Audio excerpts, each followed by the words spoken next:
painful and dreadful journey. So मुझे ये बताइए जी आगे आ जाएं अब आपसे मैं पहला सवाल तो ये पूछूंगी कि आप पाकिस्तान किस सिलसिले में गई थी और ये वाकया शुरू कैसे हुआ सबसे पहले तो मैं ये बताऊंगी कि मैं जब यहाँ रही हूँ and when I started working in public health, I learned a lot like how the government worked for people. So I had that experience. After my retirement, I thought that I should take that experience back to Pakistan because Pakistan system does not work. So I was pro Imran. I was not pro Imran. I used to say that Imran Khan speak my language. What is in my heart, he says that. I'm not supporting him. He's supporting my ideas. So I went to Pakistan after my retirement. I thought, right now I'm in a good shape physically and mentally. I can work back in my home.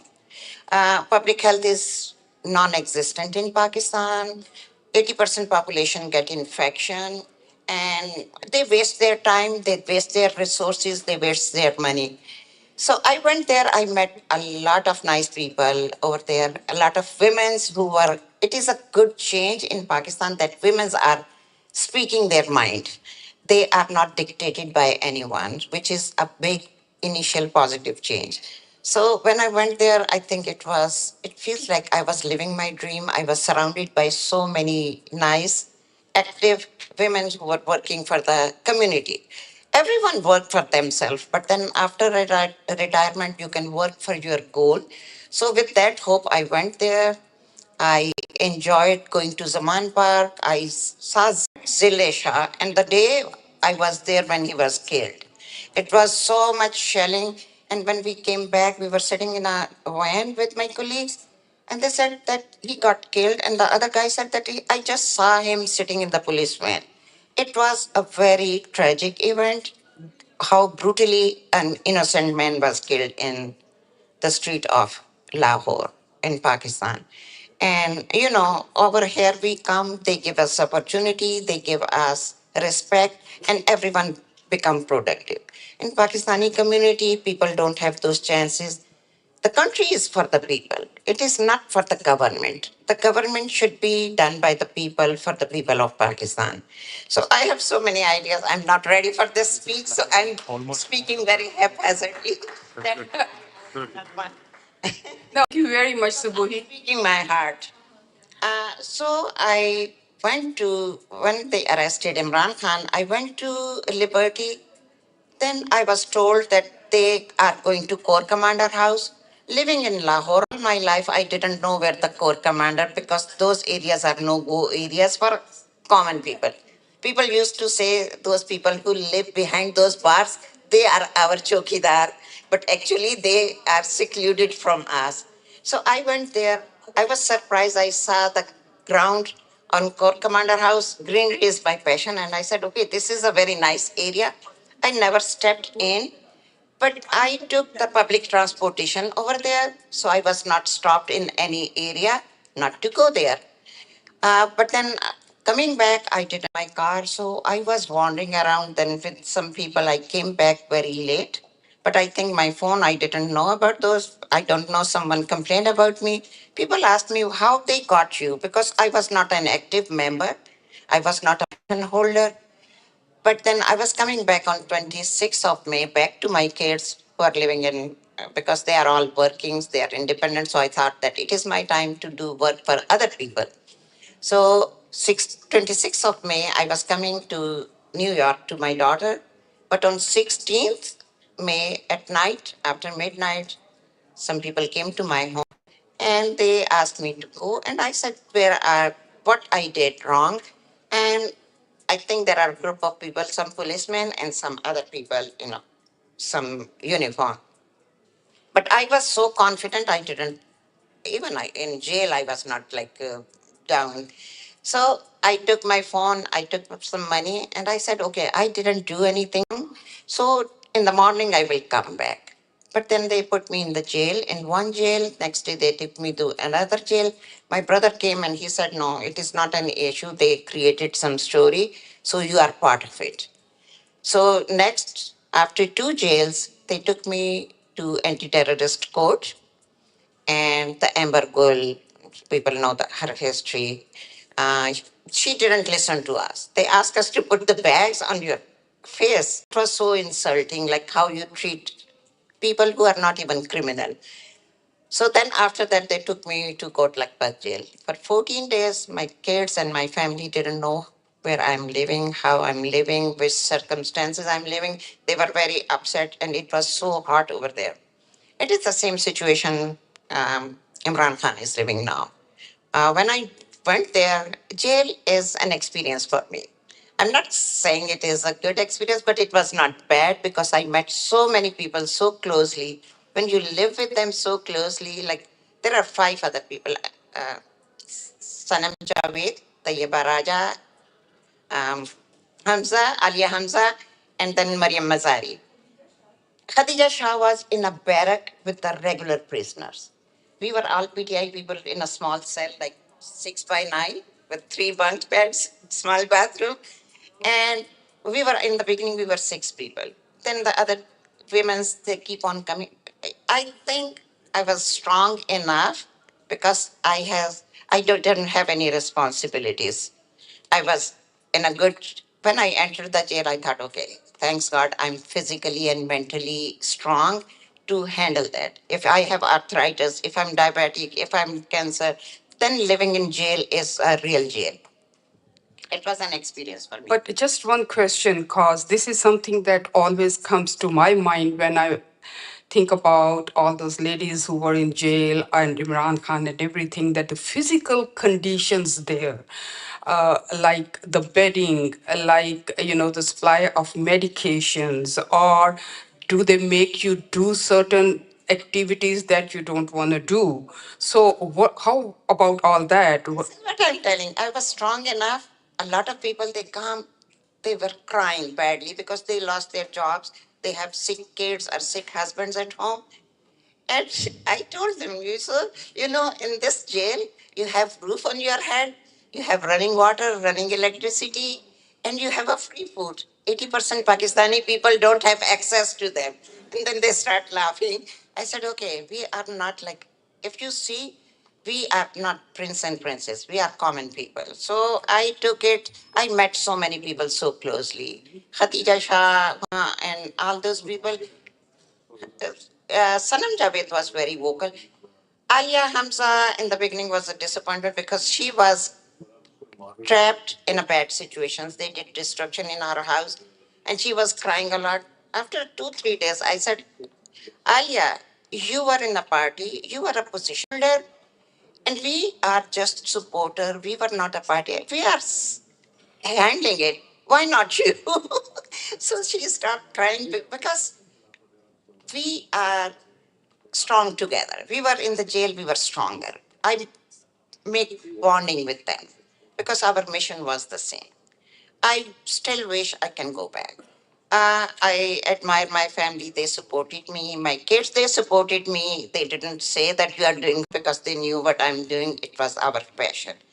I think 80%, 60 to 80% people have that passion to improve their country. And all of you, when you live outside the country, you know how the countries work. It is not like you dictate someone do this, do this. The institute should be independent, work to each other. You don't build the roads and you don't build the bridges, you don't build the hospital. You let them, those institutions, to work what is needed. In public health, I learned that they analyze what is the need for the community and then they work for it. Gee, Dr. Subuhi, another question that I think somebody asked me earlier was, how were you released? What happened? How long exactly were you there in the jail? And what kind of, trial that was there? A trial that you were put under and then you got the release? So tell me about any legal support that you got and where did you get it from? Interesting thing. My father was a judge. He did his bar at law. But then legal issues, we never suffered. We never went to the court. We never went to the police. So I don't know what was happening. And we were not explained. There were 27 allegations on every one of us. Like you did fire, you killed people, you did this. I forgot, and I don't know what is happening to me. I think I took this as a chance to meet other PTI people from every walk of life.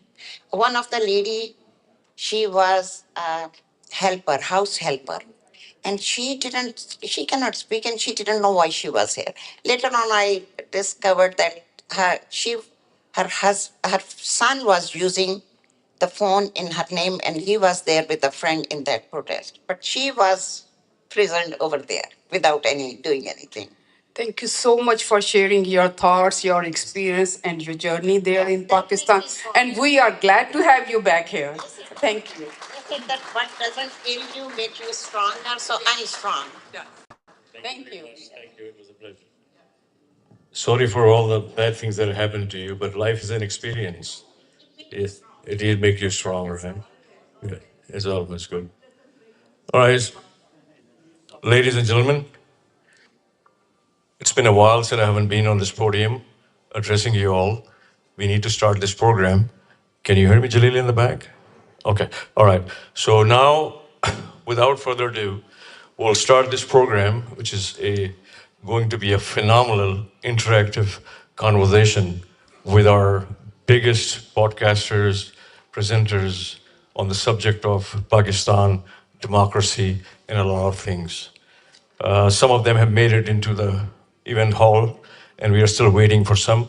But I think in the sincerity of time and the goodness of what we have today, I will start this program officially. My name is Parvez Malik. People, when they look at me with my attire, they judge me for a different person. But I was born and raised in Karachi, and I've been here almost 45, 48 years in the state of Texas. I migrated to this country with the love of moving away from where I was and just wanted to venture out into a new world. And I found this world to be a phenomenal world. My house on the July 4th, as we say, always have a flag which is flying and still flying today, because I really, really admire to where I am, what this country has given me, what this state, this beautiful state of Texas has gratified me. Those are the things that we miss dearly from where we come. And we're going to have that discussion today with very esteemed and very professional and very advanced people. So once again, the name is Parvez Malik. I'm the director of the Center of Excellence of Community Service in Dallas. And we have hosted today's event for the Doctors in Democracy of Pakistan. This is our 47th program that we have hosted in Dallas, and we are majorly concerned with the law enforcement, with the senators, with the judiciary, people with Homeland, FBI, and all of those entities that are very meaningful and have a real relationship with us in our daily lives. That is what we do. We build common bridges with our alliances locally and nationally. We take pride in building bridges within our communities and fostering a positive image of the Pakistani intellectual diaspora. I have used the word intellectual because that is very important. You cannot make a difference if the intelligence is absent. The intelligence has to be there for common sense. Common sense, if it prevails, it does a lot of good things in our lives. I'm a real estate developer in the Dallas for almost 42 years and a proud owner of the first FCC authorized radio station in the city of Dallas in the state of Texas as a minority, as a Pakistani, and as a Muslim. I have engaged, debated. Thank you. And by the way, there was so much fiasco with that. The Israeli lobbies were after us. The whole city was after us. There's a lot of people after us because it started to have different tune in Pakistani language. But those days are gone. It's a very different place now. I have engaged, debated, hosted, and produced over 950 shows under the name Politically Incorrect in Dallas for over 20 years.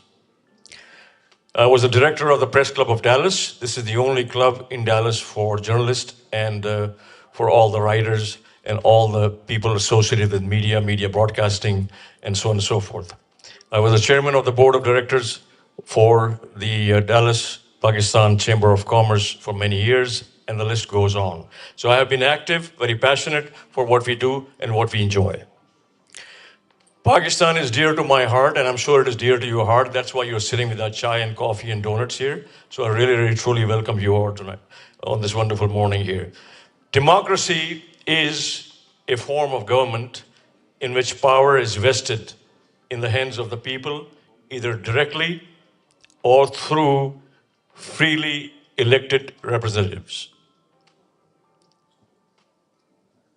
The term comes from the Greek word demos, which is people, and kratos, which is the power of the rule, meaning the rule by the people.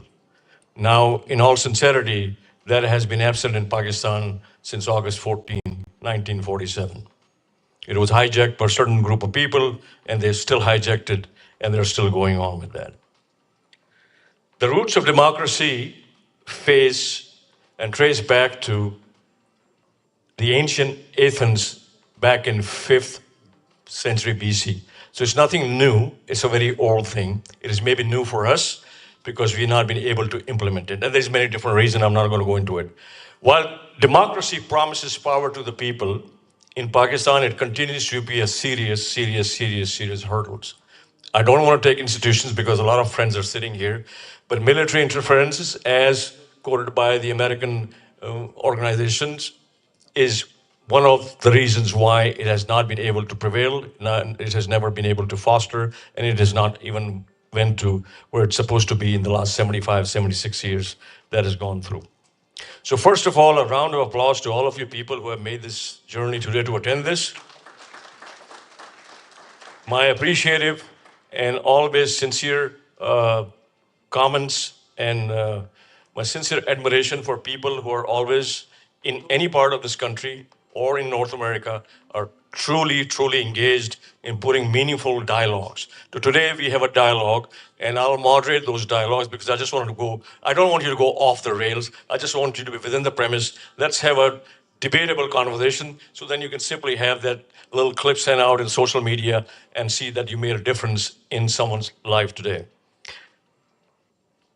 The American Pakistani diaspora plays a powerful role in supporting democracy in Pakistan with access, and that is especially for people who are attending Apna and all the physicians who are here. This is very important.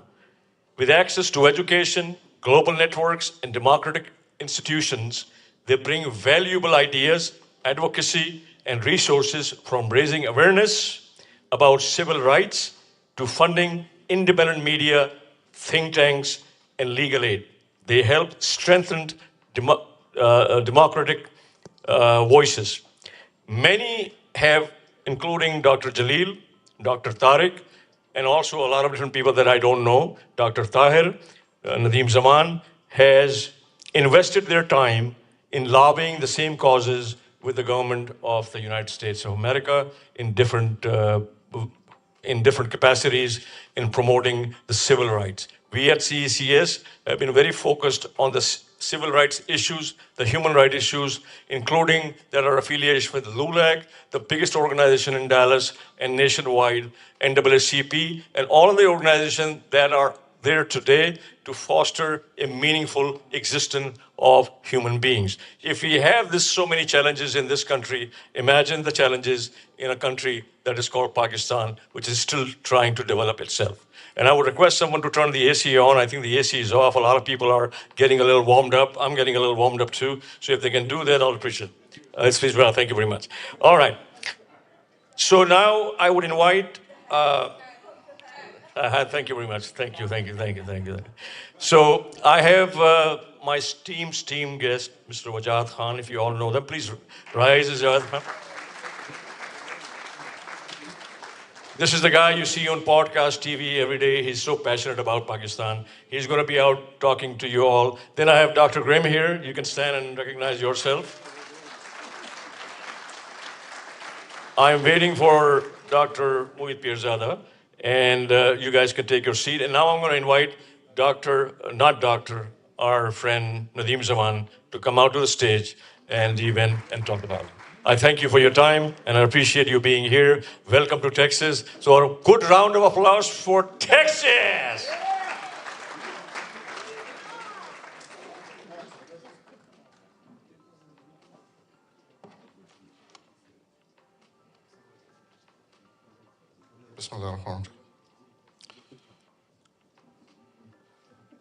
Before I start, I want to recognize public official, Pakistani American Senator Saud Anwar. Senator, are you here?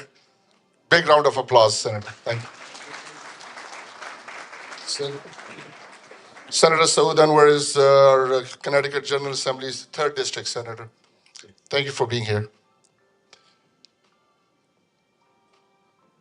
I think Pervez Bhai has said pretty much everything there is to be said about Center of Excellence for Community Services, CECS, have previously hosted one of these events. That was in collaboration with Tariq Khan and Dr. Tahir Khan. This time they have been sponsors, but the people who initiated the event was Doctors for Democracy, led by Dr. Jalil Khan. Obviously, we cannot say to the causes like these, events like these. And as Pervez Bhai has mentioned, we have hosted, and most of those who are here from Dallas, you have attended some of those events. We have worked on civil rights issues, not necessarily human rights, but on civil rights. We have worked with the Department of Justice, Homeland Security. We have worked with FBI. We have worked with the U.S. Attorney's Office. We have worked with the district attorneys from both the big counties, both in Dallas and Collin counties. We have worked with all the local mayors and police chiefs in the past. The platform started from doing activism for South Asian families with special need kids and victims of domestic abuse. That's where we started, but that led us into civil rights, and civil rights are human rights.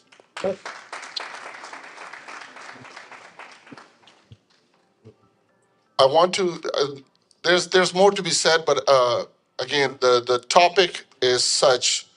It just simply says the future of democracy in Pakistan. But I'm looking forward to our esteemed panelists that they will shed light on actually the definition of democracy and as we know it. And does it change from place to place? I mean, is there an understanding of democracy? Does it change from one place to another? And I hope you guys address that. I'm not going to be conducting the panel, so I hope somebody asks that question. But I think that's the understanding of actually, the democracy in Pakistan, because I guarantee you that if I call someone in Pakistan right now and said, what's the future of democracy in Pakistan? They're going to tell you that, well, we are a democratic country right now. There is a functioning democracy in Pakistan. And we all know that's not true. With that, is Dr. Jalil Khan here? So I'm going to invite my partner in crime. Dr. Jalil Khan and I have worked under his leadership for Shaukat Khanum Cancer Hospital for over a decade, almost 12 years now. And Jalil Bhai has raised millions and millions of dollars for a wonderful cause. He was one of the founding member of PAC. He's now a board member and a lifetime member of APNA. Yes, and he's the brains behind Doctors for Democracy and the instigator to convince me that I should host this event. So, Jalil Khan.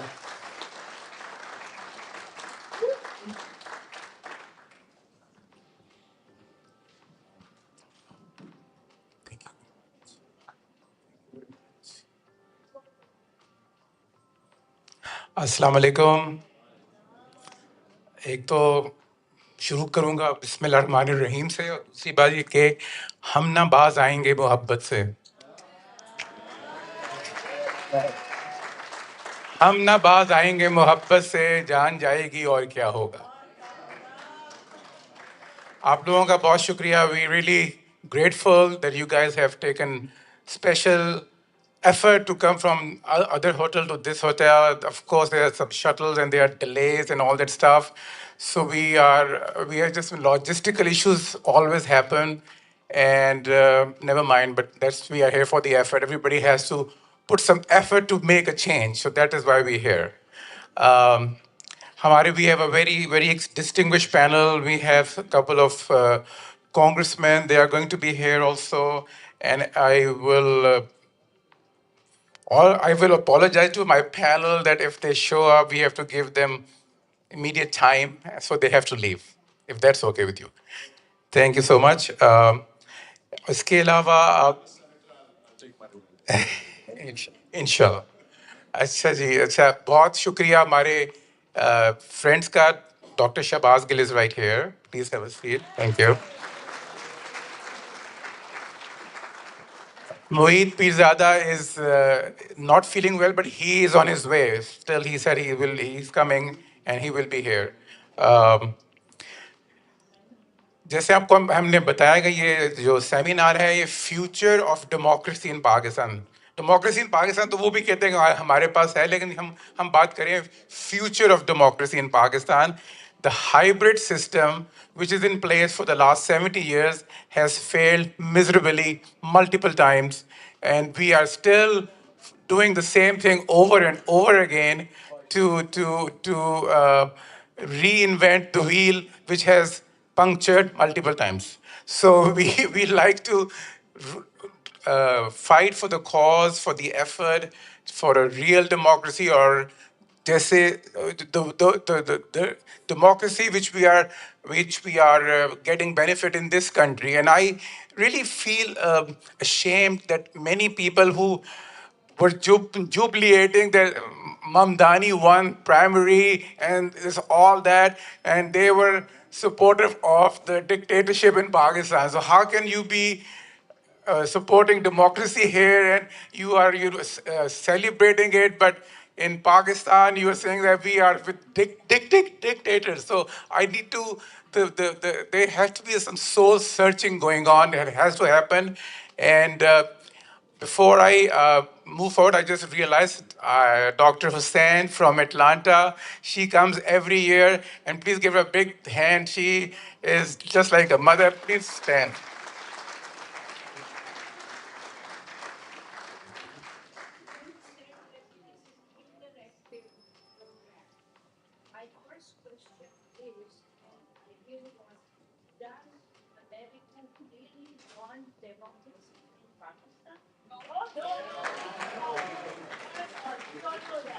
Zarur, Abhi, we will come to that question also. I just want to start. Hamara interactive panel hoga. We will have that panel once everybody has their speeches done and stuff like that. So to begin the program, we would like to invite Dr. Tahir Khan for Tilawat and then we'll move on. Thank you.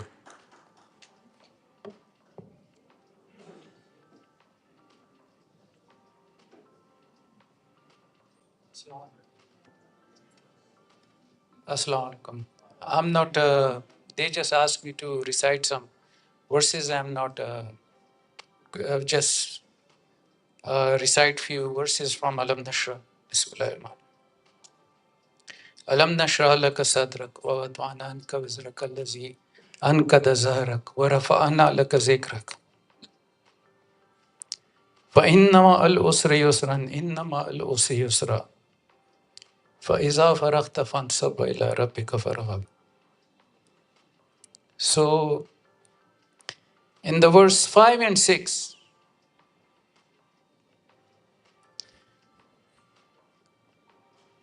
Allah subhanahu wa ta'ala says, with hardship comes ease.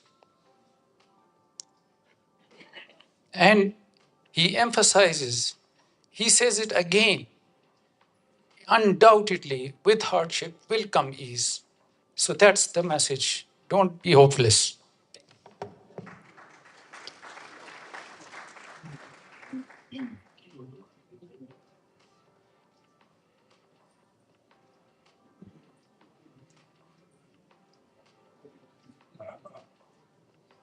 I think we're missing a moderator.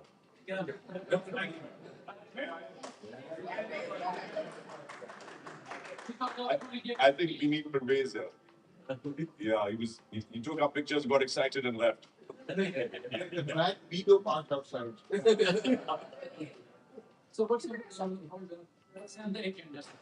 I think we just start all of these. Yeah. Let it go. 10:30. Yeah. Sorry. You got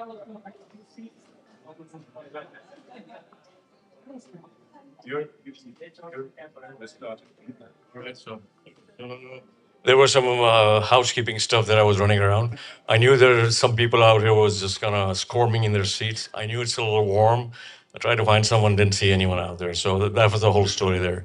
So there she is squirming out there too. And I thought, okay, good. So now we're going to start our program. We're going to invite all of these phenomenal, beautiful people out. Yes, sir. To come out there and give their impact statement. Impact statements are always good. Tell a little story about themselves and a little story about what they have done, and also they can share some good stories. There's going to be a time limit on it. If I start with 3.5 minutes, will that work each? No? Should I go for 5? No, okay. All right. So for first and foremost, let's go. Thank you very much, Pervez Bhai. So before we start the panel discussion, I would like to invite Nazia Shabaz Hussain, to say a few words. She is leading the efforts for PRP, though that is Prisoners Rehabilitation Project.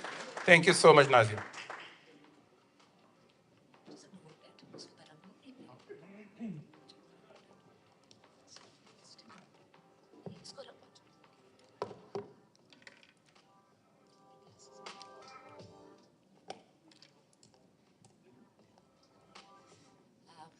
Bismillah Rahman Rahim. Assalamu alaikum and good afternoon, everyone. My name is Nazia Imtiaz Hussain. Oh, I forgot to say that. Iyaka na'budu wa iyaka nasta'in. You alone we worship and you alone we ask for help. So like I said, my name is Nazia Imtiaz Hussain. I am the director of the Alliance Organization, a registered 501c3, and a proud supporter and active worker of the Pakistan Rehabilitation Project. Today, I'm not here to talk about a cause. I want to speak about a crisis of conscience. The Pakistan Rehabilitation Project wasn't born in comfort. It was born in pain, in the cold, brutal silence that surrounds those unjustly imprisoned. And no one knows that silence more than Mrs. Khatija Shah. She didn't just hear about it, she lived it. She was thrown into a cell. She saw women stripped of their dignity. She heard their cries at night, saw their pain, felt their isolation. She didn't read about the suffering. She carried it in her memory, in her soul. And when she was released, almost 8 months, she didn't just walk away. She turned back towards those still trapped. With her leadership and the dedication of a passionate team, the Pakistan Rehabilitation Project began serving political prisoners and their families legally, emotionally, financially. Yes, we've had generous donors, but let me be honest, this is not enough anymore. With every child left behind, every mother, father, spouse waiting outside a jail cell, our responsibility grows. That's why I'm standing here today. What began as a small personal project amongst friends and family, we've now opened to the public because silence is no longer silence. It's closing our eyes to those who are suffering. And every time we look away, we miss the chance to stand on the right side of humanity. History remembers those who cared, even when it was hard. To support the effort, I designed a line of pins, mugs, and other merchandise that is available outside. Please buy it. And this was not just to raise funds, but to carry the message into every home. We have not forgotten the imprisoned, the fallen, and the one still holding on. Because Imran Khan's movement is not just about politics. It's about dignity, hope, and the right of every Pakistani to dream without fear. And this project is an extension of the same dream, to stand with the silenced and restore dignity where it was stripped. This is not charity, it's solidarity. This, this is not just a donation, it's standing for a cause. So if you believe in justice, if you believe in standing with those who cannot speak for themselves, then please, please become a donor. Be their voice, share the message, wear the cause. Because one day history will ask us, where were you when they took the brave and locked them away? Pakistan Zindabad, Imran Khan Paindabad. Thank you.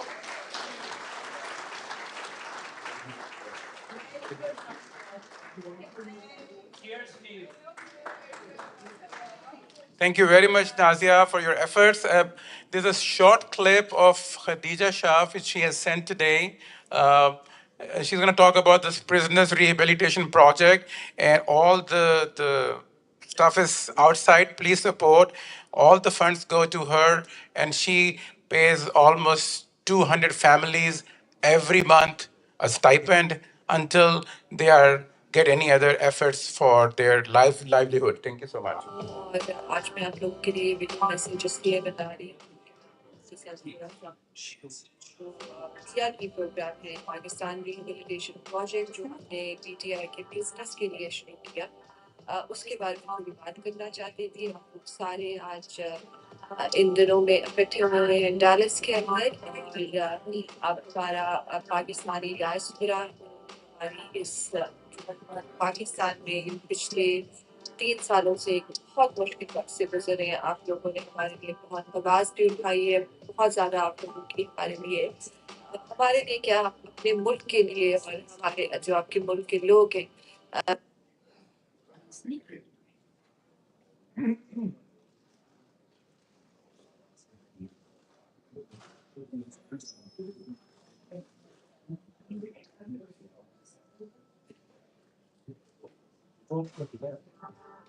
कर रहे हैं उनके लिए आप लोगों ने बहुत ज़्यादा मेहनत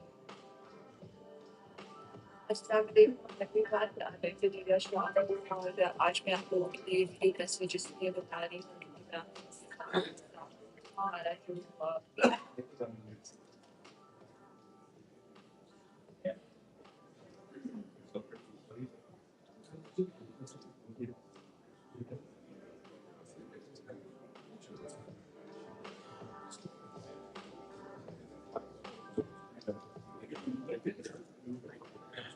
Ladies and gentlemen, I'm sorry. I thought the glitches happen only with the live stream. We'll be having with the recorded also. So sorry about that. I would like to invite Dr. Farooq Shamim to introduce Mr. Ryan Graham from Dropsite, please.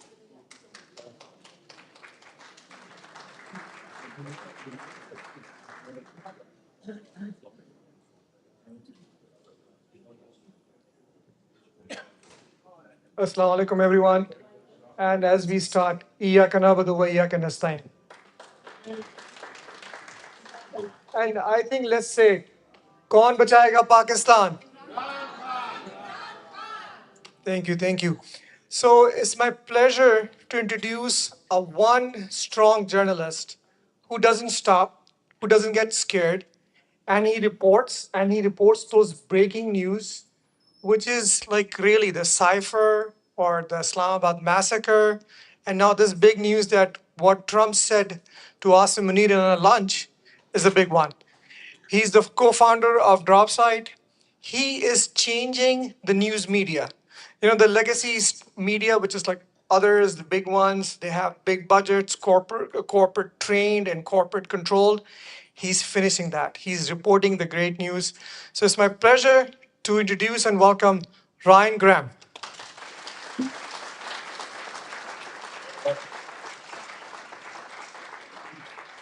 So I'll be quick, and I'll repeat one story that I told last night actually. As we were getting close to publishing the cipher, I asked our source. I said, this is a historic document that you're leaking, and you're taking extraordinary risks to do so. Why did you choose to come to us? Like, what? Open question.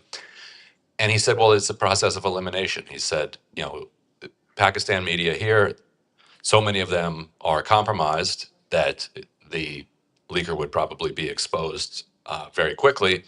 And if they were not, the chance that the outlet would be able to actually publish it is close to zero. Like that just wouldn't happen. But then when it comes to the Western mainstream press, most of those, or almost all of those, have bureaus in Pakistan. And the correspondents who are working in those bureaus are either directly compromised or can be compromised because they have direct interaction with the ISI on the ground. And so anything that gets leaked, even if it gets leaked to say the Washington bureau of the New York Times, if a correspondent in Pakistan learns the identity of the leaker, that will get back to a person's handlers.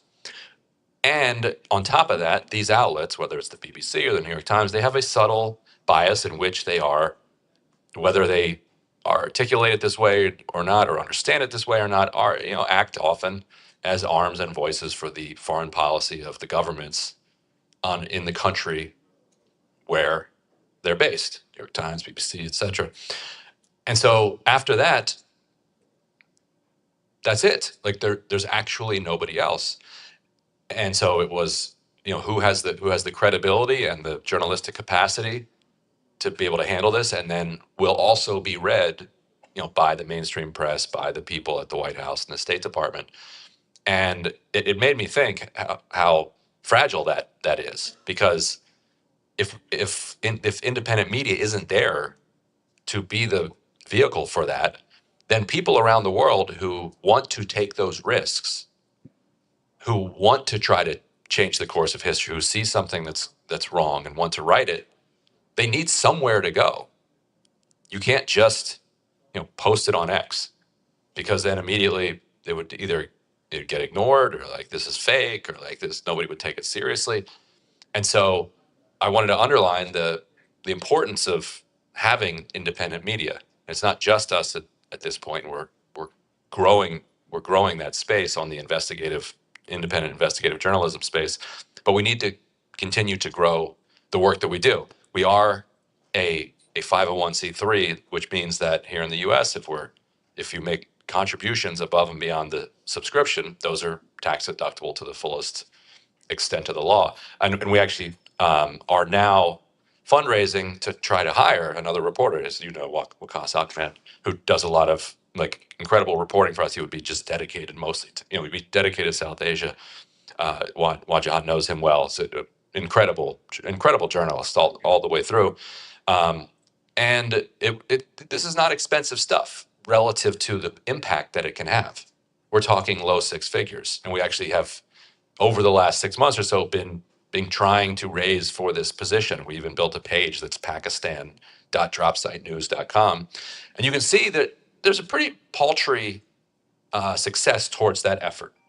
I think we've raised maybe $15,000 or $20,000 or something like that coming in an annualized way, which is not enough to do the kind of work that we need to do. And I think, and so what I'd like to convey is that my understanding in the Pakistani diaspora is that there is enormous amounts of generosity when it comes to charitable giving, direct aid.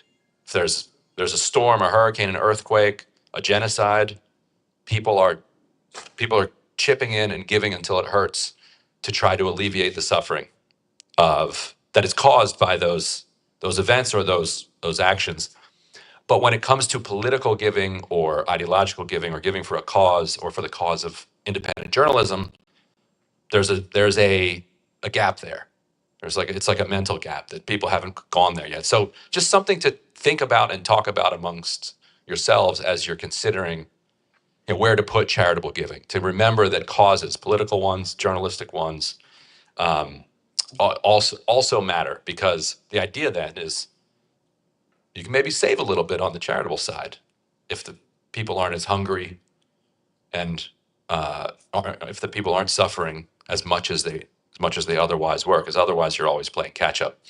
And then I just wanted to quickly talk about the story that we had yesterday, because I think we'll talk more about it while we're on the panel here. So yesterday we reported the first details from the lunch meeting that Donald Trump had on June 19th with Asim Munir. And in that meeting, he said to him, Field Marshal, and it's very Trumpian that he would use that phrase, because I'm sure somebody told Trump that he'd given himself the title of Field Marshal, and I'm sure Trump just played around with that in his head, Field Marshal, Field Marshal. He probably liked it in a way, like, I'm sitting down with a Field Marshal. But he also understands how ridiculous it is, too. So, like, Trump contains multitudes. So he said to him, Field Marshal, I need you to resolve the Imran Khan situation. He said, I have a lot of Pakistani friends. I have a lot of Pakistanis here in America helped me get elected. I need you to resolve this. Now, what he did not say, and we can talk about this more, and then I'll wrap. What he did not say is or else or something.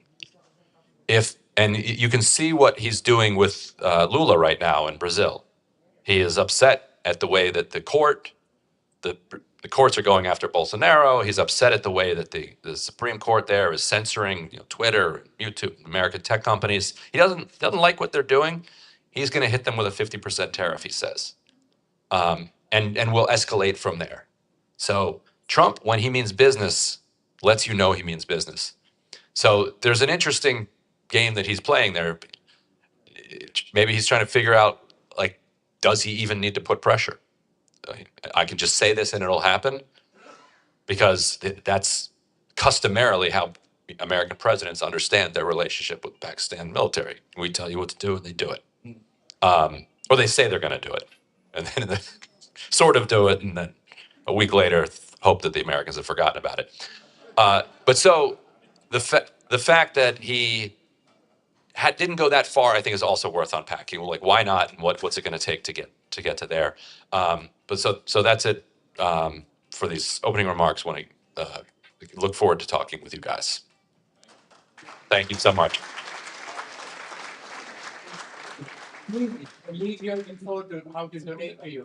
Oh, and so yes, it's just pakistan.dropsitenews.com. Will take you directly to the page, and that's the better one to use, because that sends a signal to our fundraising director that this is money that came in to support our coverage of Pakistan and politics in Pakistan, which then helps me when I argue, like, we need to spend more time and more resources doing journalism on Pakistan and on South Asia.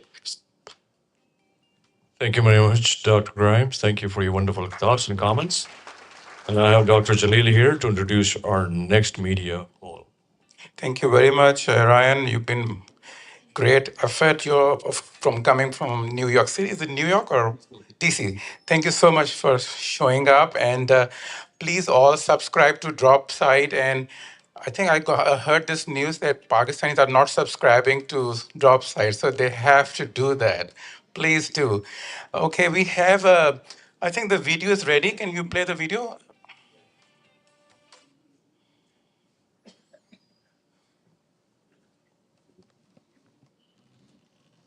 अस्सलामुअलैकुम everyone, मैं खदीजा शाह हूँ और आज मैं आप लोगों के लिए ये वीडियो मैसेज इसलिए बना रही हूँ क्योंकि मैं आप लोगों के साथ थोड़ा सा हमारा जो पीआरपी प्रोग्राम है, पाकिस्तान रिहेबिलिटेशन प्रोजेक्ट, जो हमने पीटीआई के प्रिजनर्स के लिए शुरू किया, उसके बारे में थोड़ी बात करना चाहती थी। आप लोग सारे आज इन दिनों में इकट्ठे हुए हैं डैलस के अंदर, और अब हमारा पाकिस्तानी डायस्पोरा, उन्होंने हमारी इस जो हम लोग पाकिस्तान में ये पिछले 3 सालों से बहुत मुश्किल वक्त से गुजरे हैं, आप लोगों ने हमारे लिए बहुत आवाज़ भी उठाई है, बहुत ज़्यादा आप लोगों की हमारे लिए क्या, अपने मुल्क के लिए और हमारे जो आपके मुल्क के लोग हैं जो इसका ऑन ग्राउंड सामना कर रहे हैं, उनके लिए आप लोगों ने बहुत ज़्यादा मेहनत की है और आप लोग करे जा रहे हैं।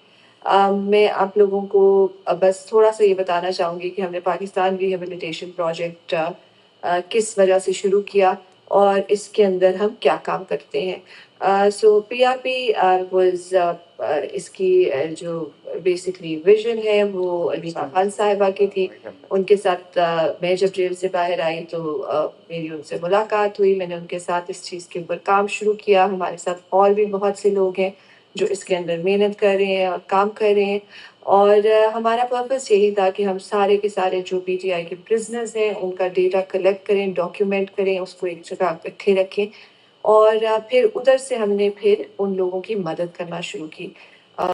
یہ اوبیسلی ایک اس طرح سے ہماری مطلب پرزنرز ہمارے بہت زیادہ تھے، 10,000 کے تقریباً لوگ جو 9 مئی کے بعد جیلوں میں گئے، اور اس کے بعد ویریس پروجیکٹس ہوئی، ان کے اندر دوبارہ لوگ گرفتار ہوئے. پھر 26 نومبر کے اندر 7,000 کے قریب لوگ گرفتار ہوئے اور وہ لوگ جیلوں میں گئے. تو ہم لوگ اوبیسلی ایک آئی مین جو ہمارا انیشل چیز تھی وہ یہی تھی کہ ہم نے ان سب کا ڈیٹا کلیکٹ کرنا ہے تاکہ ہمارے پاس ساری انفارمیشن ہو کہ ہمارے لوگوں کے ساتھ کیا کیا ہوا اور ان کے کیا حالات ہیں، یہ کون کتنی دیر جیل میں رہا، اور اس کی جو بھی ہر انسان کی، ہر پرزنر کی ساری ڈیٹیل ہمارے پاس موجود ہونی چاہیے. لیکن اس کے ساتھ ساتھ ہم لوگوں نے لوگوں کی مدد بھی کرنی شروع کی کیونکہ ہم نے دیکھا کہ لوگوں کے حالات بہت زیادہ خراب تھے، اور یہ جو پرزنرز تھے ان کی فیملیز، یہ زیادہ تر ہمارے لوگ بہت غریب تھے اور ان کو اتنے اتنے مہینوں جیلوں میں رکھا گیا جس کی وجہ سے ان کا جو گھر کا نظام تھا وہ کمپلیٹلی ڈسٹروائے ہو گیا. نہ یہ لوگ، ان کے بچے اسکولوں سے نکل کے، ان کے مطلب جو گھر تھے وہ لٹرلی گھر کے اندر کھانا پینا کچھ بھی یہ افورڈ نہیں کر سکتے تھے، بیکاز جو مین بریڈ ونر تھا اس کو جیل میں ڈال دیا گیا. تو ان کی ہم نے مدد شروع کی. اسپیسیفکلی ہمارا چاہتے تو ہم یہی ہیں کہ ہم ہر اس انسان کی مدد کریں جو جیل گیا ہے اور جس نے یہ سختی برداشت کی ہے، کیونکہ وہ ابھی بھی ہم لوگ سب می انکلوسو، ہم لوگ سارے جو ہیں وہ ٹرائلز کا حصہ ہیں، ہم لوگوں کی پیشیاں بھی ہیں، ہم سب بیلوں کے اوپر باہر ہیں. تو ہم لوگ اس اذیت سے بھی نکلے نہیں ہیں، لیکن میرے جیسا انسان پھر بھی اپنی مدد آپ کر سکتا ہے. لیکن یہ زیادہ تر لوگ جو ہیں یہ نہ ان کے پاس نوکریاں ہیں، نہ یہ کام کر سکتے ہیں، کیونکہ یہ ابھی بھی اس مشکل پیریڈ سے گزر رہے ہیں، ان کو پیشیاں اٹینڈ کرنی پڑتی ہیں.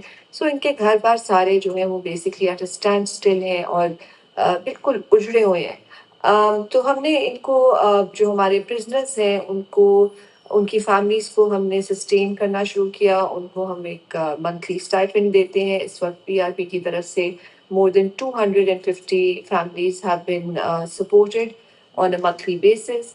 ان کو ہم اتنا کر دیتے ہیں کہ ان کا گھر کا خرچہ چلتا رہے، ان کے بچے اسکول جاتے رہیں، اور ان کو ایک بیسک سسٹیننس جو ہے وہ ان کو ملتی رہے. آپ لوگوں سے بس آج میں یہ کہنا چاہوں گی کہ نازیہ حسین انہوں نے ہمارے لیے بہت یہ خان صاحب کی مرچنڈائز ڈیزائن کی ہے اور پروڈیوس کی ہے، اور وہ بہت محنت سے انہوں نے یہ کام کیا ہے، اور بہت ہی ریزنیبلی یہ چیزیں پرائسڈ ہیں. اس کے اندر آپ کے کافی مگس ہیں، اس کے اندر آپ کی کیپس ہیں، اس کے اندر ٹی شرٹس ہیں، اور دوسرے وہ جو آپ کی واٹر باٹلز ہیں. ہم سب کو ان چیزوں کی ضرورت ہوتی ہے، لیکن یہ چیزیں جو ہیں ان کا ایک اسپیشل مقصد ہے اور ایک یہ اسپیشل کاز کے ساتھ جڑی ہوئی ہیں، اور وہ یہ ہے کہ جتنی بھی یہ چیزیں ہماری بکیں گی اس کا ایک ایک پینی جو ہے وہ ہمارے بزنس کو جائے گا، ان کی ریہیبلیٹیشن کے لیے جائے گا. تو پلیز آپ لوگ سارے ضرور ان کو Thank you very much. Please give a big hand to Khadija sir.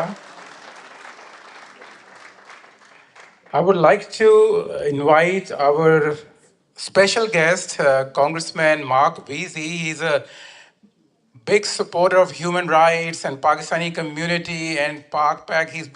He has signed HR 901. He's a co-sponsor on multiple letters.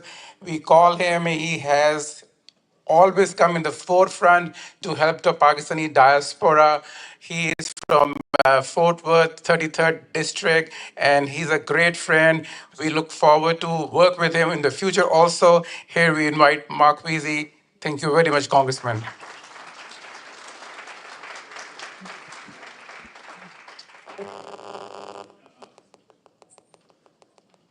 Thank you. Oh, thank you. How are y'all doing? Good, good. Well, I hope that everyone is having a great conference. I really appreciate being invited to come here and talk about issues that are very important to the Pakistani diaspora community around the world, here in the US. And just to give you a little bit of background on myself, I've been in Congress now since 2013. And I serve on the House Energy and Commerce Committee.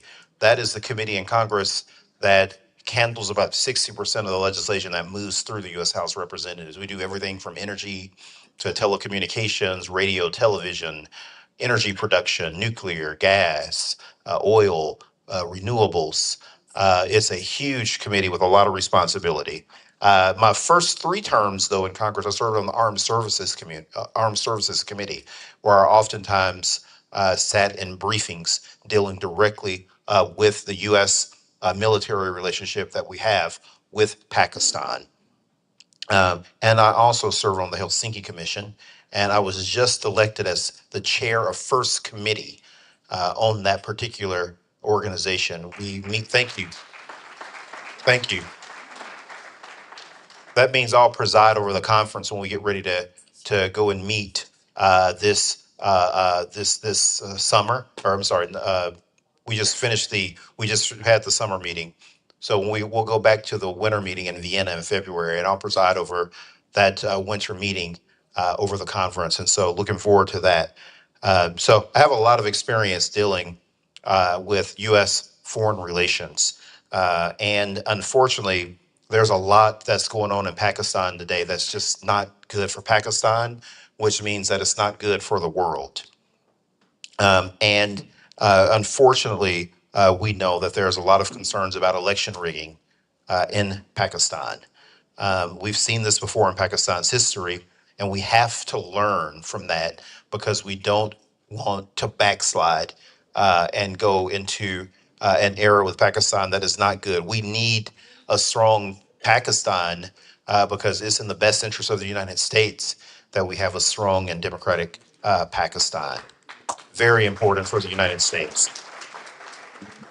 And so here's what I've done in Washington, D.C. to make sure that I'm championing that cause. I'm the co-sponsor of the Pakistan Democracy Act that authorizes sanctions for those who have knowingly engaged in wrongful persecution and imprisonment. And the imprisonment of political opponents in Pakistan. This is a bipartisan effort that reflects a shared understanding that a democratic Pakistan is in everyone's best interest, and everyone's best interest, whether they are Democrat or whether they are Republican.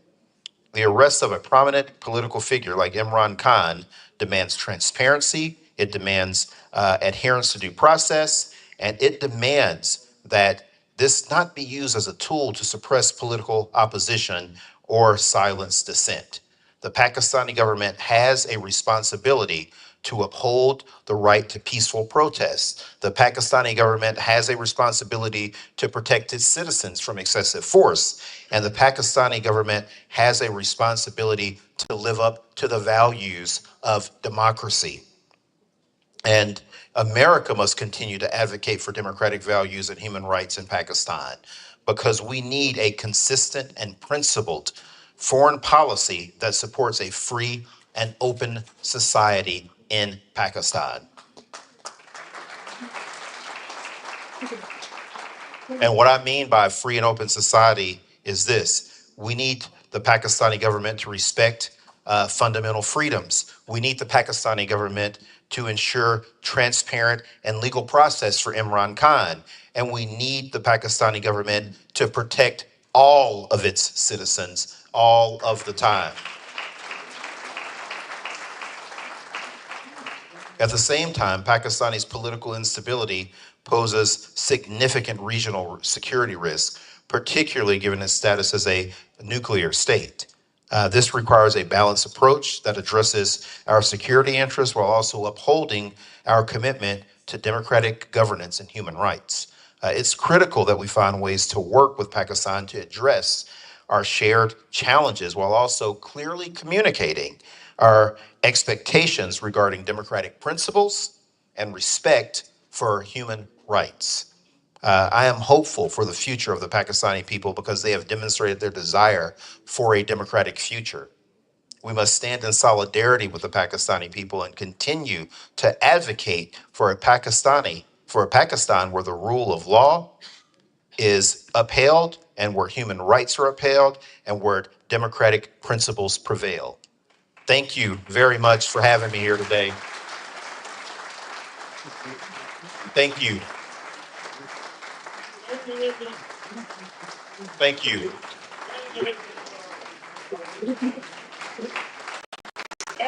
Thank you. Thank you. And please continue to advocate on social media. Go on X, go on Instagram, go on Facebook, and continue to advocate for what is right. Thank you. Mark, just stay here for a second. Mark has spoken the voice of Pakistani diaspora. 95% of Pakistani diaspora speak the same language which Mark is representing. Thank you so much for always supporting us. Appreciate it. And please support his campaign. Don't forget, Texas 33rd District. Thank you. I would like to invite Nadeem Zaman to introduce our next speaker, Wajahat Khan.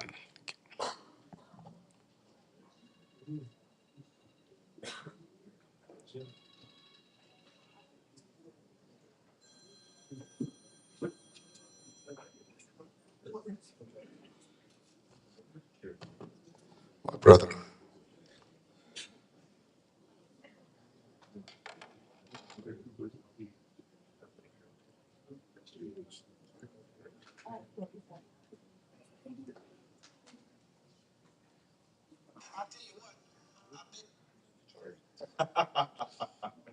You're good, bro.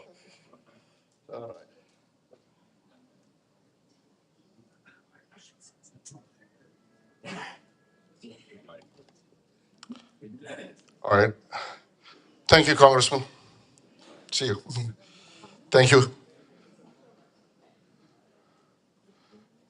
We're going to continue with our program, and it's my honor to introduce the first panelist and good friend.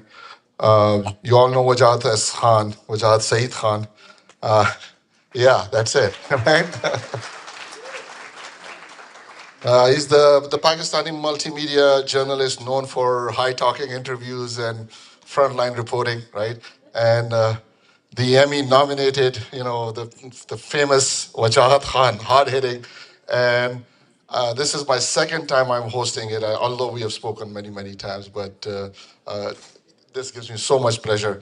Wajahat, you don't need much introduction than this. Everybody knows you, and it's a delight for us to have you back in Dallas. Wajahat Saeed Khan. Thank you. Thank you, thank you, thank you. Thank you. Finally, huh? Hello, Dallas. How is everyone doing? Good. Assalamu alaikum. आज का महाज Dallas के नाम. Okay, so, एक तो, doctors like yourself tend to know very well how to fix problems. You fix hearts, you treat trauma, you manage chronic conditions. But what makes you uniquely qualified is exactly that. Your medical professions make you uniquely qualified to understand Pakistan's democracy. It's just like a really bad patient. It's got irregular democratic norms, recurring trauma from human rights violations, and a very high bloody civilian blood pressure. And sometimes it goes into a military-induced coma, which we seem to be heading into. But we're not going to let it get there. Thank you to my friend, my very dear friend, where is he? Nadeem Zaman, and for having me for the second time in Dallas in the last couple of years. And to Dr. Jalil for inviting me and allowing me to give my 2 cents, even when some others, from what I heard, didn't want me here. I find it ironic that such actions to be non-inclusive were taking place at a conference about democracy where including all types of voices is the essence of democracy. Nadeem and Jalil both do great work. Nadeem for CECS, and must be given a hand, which shows us that community building doesn't mean that you start with helping others who look like you or sound like you. Rather, you start with helping others who are like you. And Jalil's efforts for Park Pack have made that organization a force to be reckoned with from here all the way to Washington, D.C.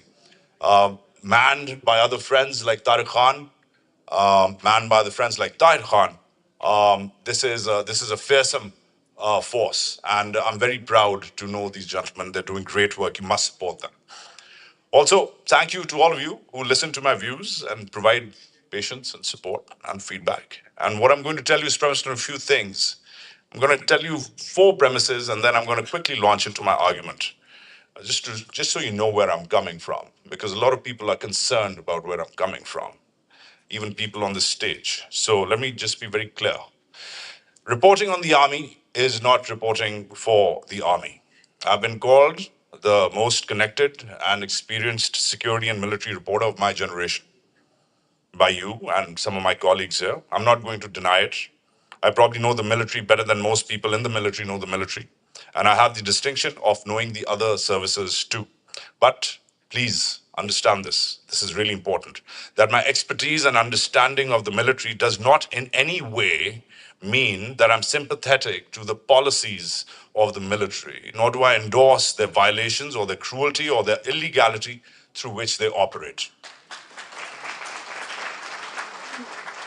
Now, unlike other journalists or vloggers who do this, I saw this moment more than anybody else, before anybody else, and back in 2018-19. I saw all of this coming during the first year of the Imran Khan government, when the famous same page with Bajwa, with Asif Munir, with Asif Ghafoor, with Faz and company was happening. Imran, who is a childhood hero, Imran made many mistakes when he was on that same page, but those mistakes are what caused me to leave before anybody else on this stage or in my community. But still, today, I want to be very clear that regardless of the mistakes Imran Khan made while in power, I've got the deepest respect for Imran because of, firstly, the 707 days that he stands incarcerated today,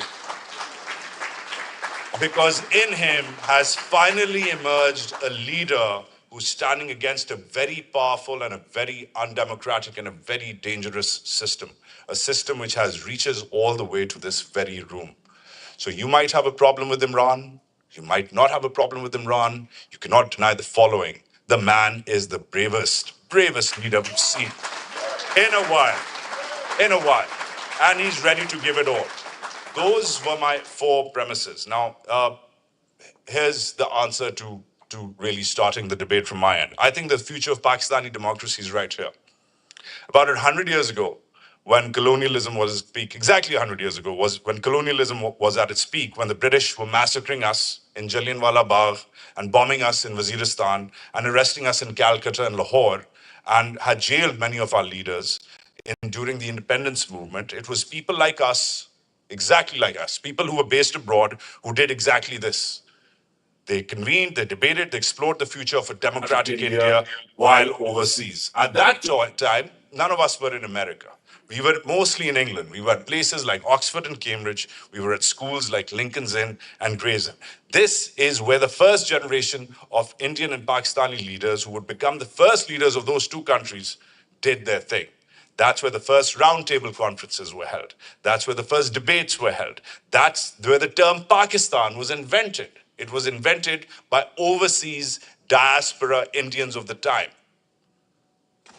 That's where Iqbal started writing to Jinnah and became fast friends with him. In fact, most of Iqbal's writing during that time and most of Jinnah's ideas were not formed in India. They were formed while both of them were abroad. Why?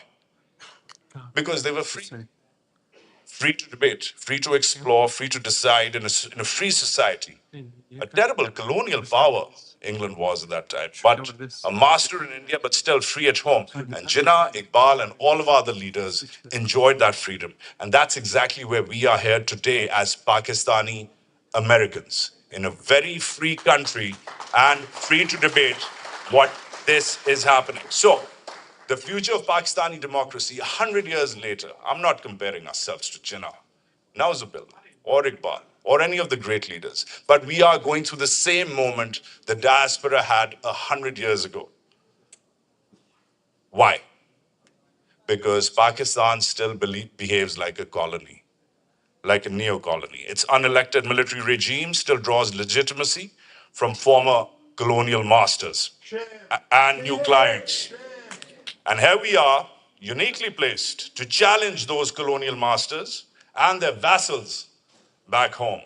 The future of Pakistani democracy, ladies and gentlemen, friends and foes, it's right here. It's in this room. It's in the academics and journalists who dissect and report on the country's problems freely and bravely every day. It's in the activists and lobbyists who I see in the stands here, who, through letters and legislation, keep on pushing Washington every day. People like Jalil, people like Nadeem, people like Tariq, people like Tahir.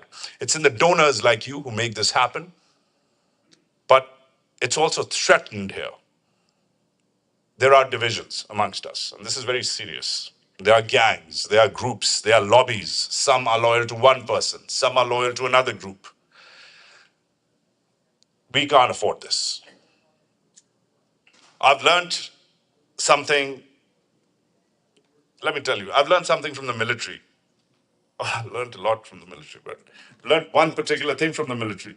And as I have mentioned earlier, nobody's come as close as I have to the military except one person, and his name was Arshad Sharif.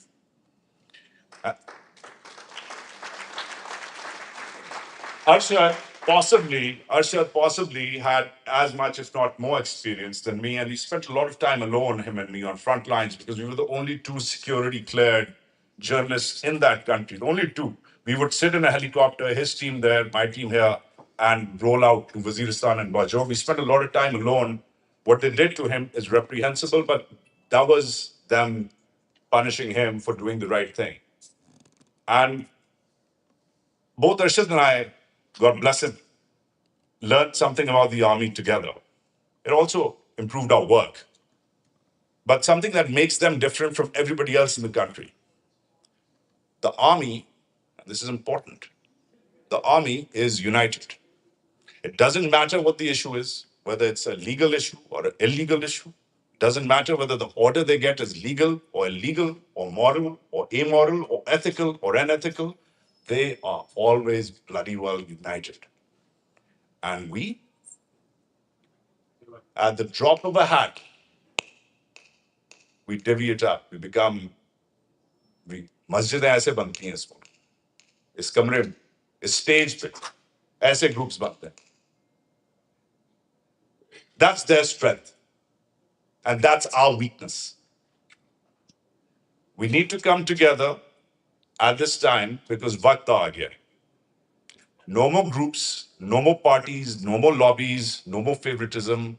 खुदा के लिए, अल्लाह पाक के लिए, no more politics.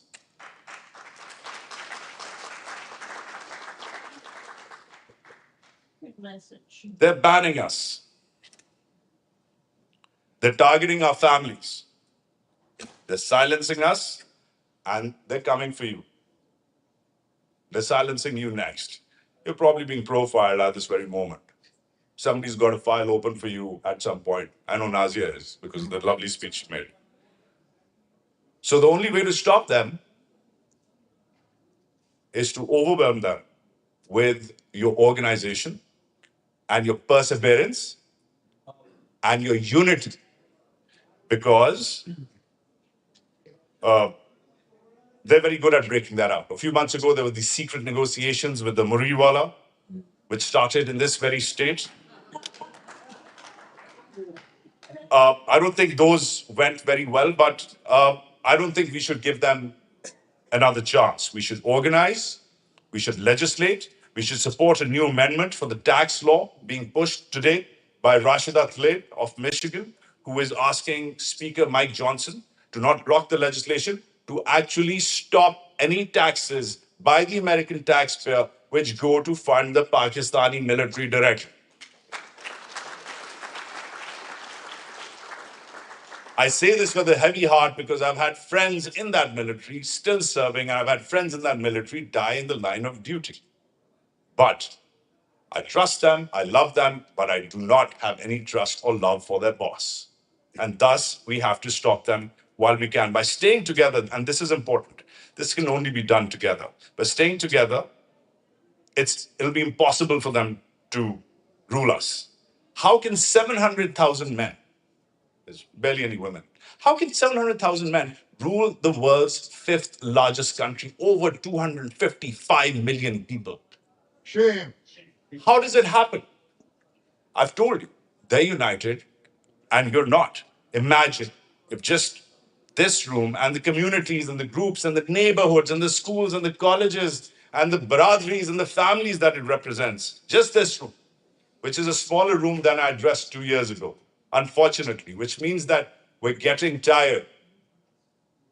We shouldn't get tired at this point. But anyways, imagine just the people in this room organizing around. But then imagine 1.2 million Pakistani Americans, the best and brightest Pakistani diaspora members in the world. Imagine us uniting here to make the difference. I'm looking forward to this debate. I'm looking forward to your questions. But I'm again going to leave you with a very simple appeal. There's been too many differences for too long. There's been too many masjids and mandirs. It's divvied up the country and we can't afford it anymore. No more politics, no more groups. Come together, work with your community leaders, support them. Stand behind them. These are good, brave men and women. Be proud of them. Don't be jealous, don't be envious. hasad nahi karni, support karna. yakja rehna hai. Aur ek cheez pe main khatam karta hu. हर एक के लिए I know doctors की उर्दू जो है वो कमजोर होती है हाँ अच्छा पठानों की कमजोर होती है मगर मगर मगर एक चीज बोलता हूँ एक ज्यादा या पांच ज्यादा रॉन्ग एक ज्यादा पांच ज्यादा thank you Thank you very much, Wajahat. Very well said. I would like to invite Dr. Nasser Shahid. Everybody knows him. He's a pioneer of the movement Now or Never. He's going to take a few minutes just to talk about his endeavors. Thank you.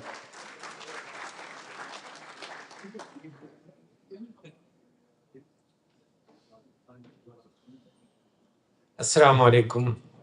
Thank you, Dr. Jalil, and thank you for giving me 1 minute. Basically, you will have all kinds of analysis, debates, but I want to give you an idea why we started Now or Never movement. जब पाकिस्तान का ये regime change हुआ, तो हमारे कान खड़े हुए, एक आम शहरी की हैसियत से. लेकिन जब अरशद शरीफ का कत्ल हुआ, तो हमने कहा enough is enough. मैंने देखा कि उस वक्त पाकिस्तानी डायस्पोरा में एक बड़ी बेचैनी थी, लेकिन उसको चैनल करने वाला कोई नहीं था माइक्रो लेवल पर.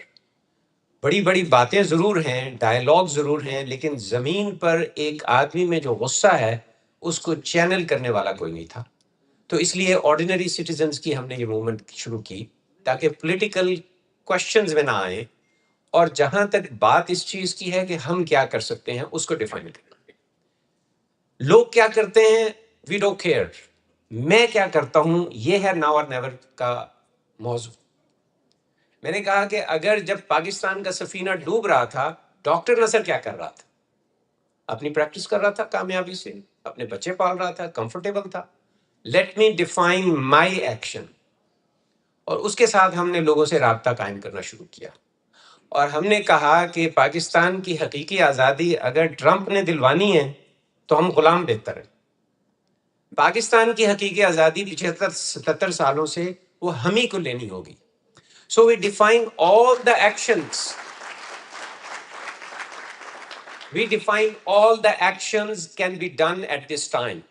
So the first action is X. Anything outside Pakistan is X. Anything inside Pakistan, an organic movement inside Pakistan is Y. If there is no Y, X is equal to 0. But if there is Y, then X has great value. So we saw that everybody is focusing on X. Now or Never started focusing on Y. We said we defined what are the problems in Pakistani people. There are only two problems: fear, unorganized crowd. इस वक्त पाकिस्तान की help ये है कि आप उस fear को खत्म करें और 4 आदमियों को ऑर्गेनाइज कर लें. That's okay. आपको बहुत ज्यादा करने की जरूरत नहीं है. تو ہم نے لوگوں کو آرگنائز کرنا شروع کیا ناو اور نیور کے پلیٹ فارم سے. الحمدللہ ہمارے 60 کے قریب چیپٹرز ہیں جس میں کبھی کہیں 2 لوگ ہیں کہیں 5 لوگ ہیں. That's okay. We are going to help whatever is going on in Pakistan. Pakistan میں اس وقت دی بیسٹ ٹائم ہے اس موومنٹ کا جو پاکستان کی 77 ہسٹری میں نہیں آیا. 4 ریزن سے. نمبر 1 سوشل میڈیا, نمبر 2 انف ایکسپیٹ, ٹھیک ہے جی, پاکستان. اور نمبر 3 35 ایئرس سے کم 65% population. And number 4 not last but not the least Imran Khan.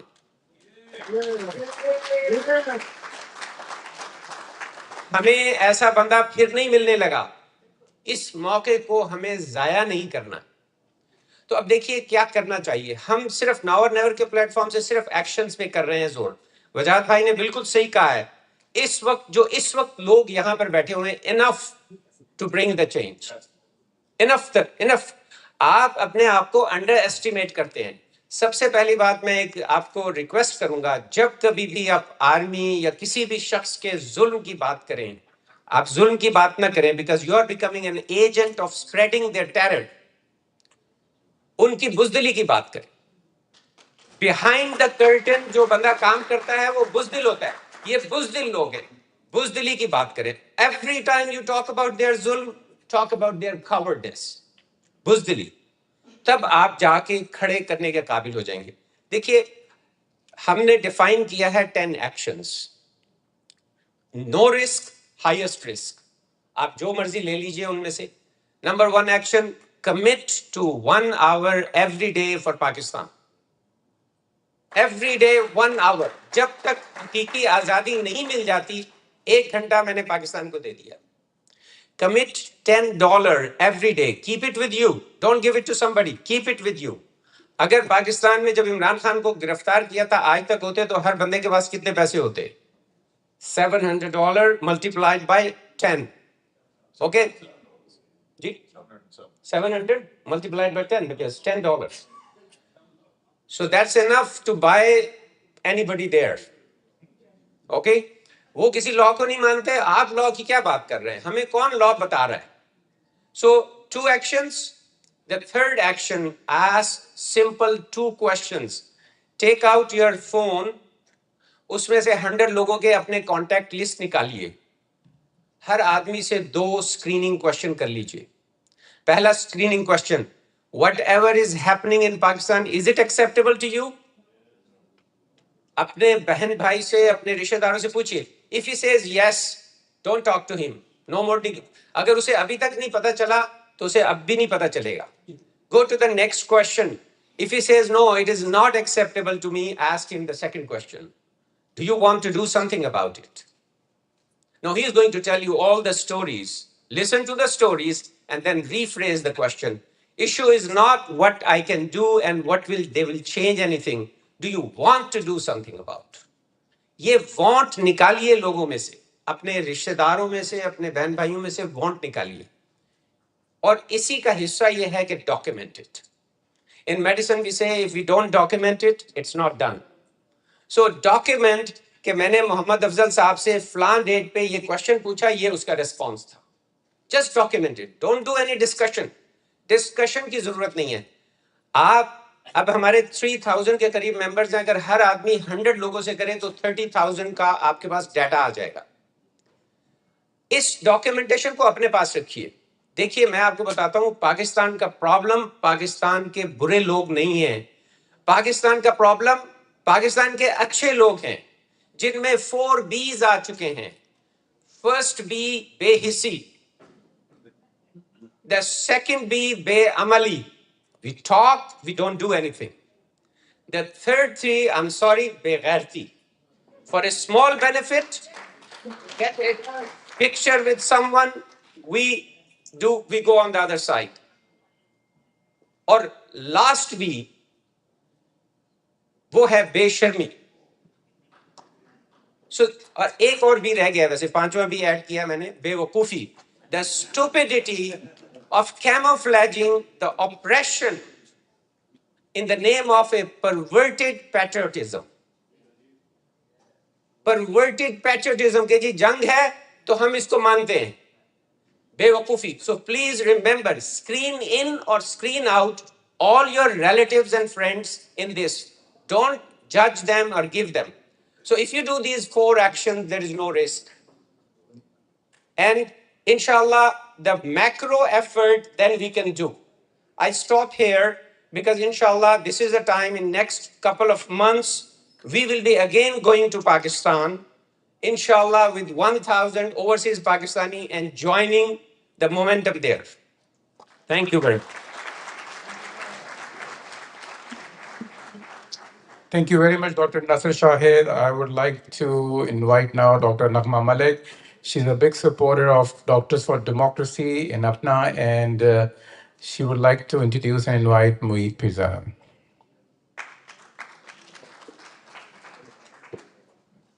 Thank you, Jalil. Thank you for giving me this opportunity. I'm Dr. Naghma Malik. Of course, I'm a lifetime member of APNA, but big supporter of democracy in Pakistan. And I'm, of course, here to introduce one of our very prominent journalists, but I just want to say a few words before I get to that. I'm going to resonate Dr. Nasser and Wajahat that we need to end our deviance. There's too much split going on in the Pakistani diaspora right now. And secondly, we need to get involved in the mainstream politics of USA. You are totally useless, including me, if we do not get involved and engaged in the politics in the United States. That's our most effective way of bringing democracy to Pakistan. And secondly, again, I forgot to say Iyaka na'budu wa iyaka nasta'in, just like Nazi. And the second thing that I would want to point out is that Imran Khan. We need to save Imran Khan, because if something happens to him, that should be our priority. If something happens to him, I only see two outcomes. Either there's, I mean, if he, for God forbid, खुदा न खास्ता उनको jail में कुछ हो जाता है, तो या तो मुल्क is gonna go towards anarchy, there will be a civil war, or Pakistani nation is gonna be converted into a slave nation forever. Yes. So I feel that that should be our prime focus right now at this point. And I would want to correct Wajahat in one thing. आपने कहा कि doctors के English and is bad probably, or maybe Urdu. No. Doctors की math weak है.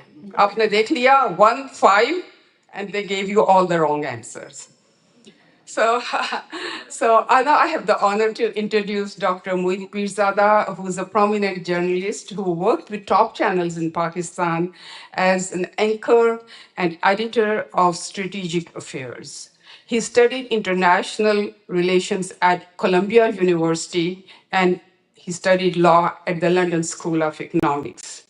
He has worked with Central Sphere Services after studying medicine at the Allama Iqbal Medical College, Lahore. In that way, I have a deep connection with him, being he from my own alumni, Allama Iqbal Medical College, Zindabad. And Moeed has interviewed top leaders, including Hillary Clinton, John McCain, Chairman Joint Chief of Staff Mike Mullen, Presidents Hamid Karzai and Mahmoud Abbas, in addition to all Pakistani prime ministers and presidents since 2007, including, of course, our ex-Prime Minister Imran Khan many, many times. Moeed had to leave Pakistan after the murder of Arshad Sharif in 2022, and that's how we got him here. So, ladies and gentlemen, I present you Dr. Moeed Pirzada. A big round of applause. Assalamu alaikum to all of you. Thank you so much for organizing this, Dr. Ahmad, Dr. Jalil, Nadeem Zafar Sahab, Dr. Nasser. Nadeem Zaman, sorry, Nadeem Zaman Sahab, Dr. Jalil, and all others whose names I may not remember from the top of my head. I will, I don't have any, I have written a few points over here as well, but I would just look at the points and I would try to speak both in Urdu and English, because at times what happens is that I actually feel that I am not able to say many things in English necessarily. Maybe fuck, even lost the points actually.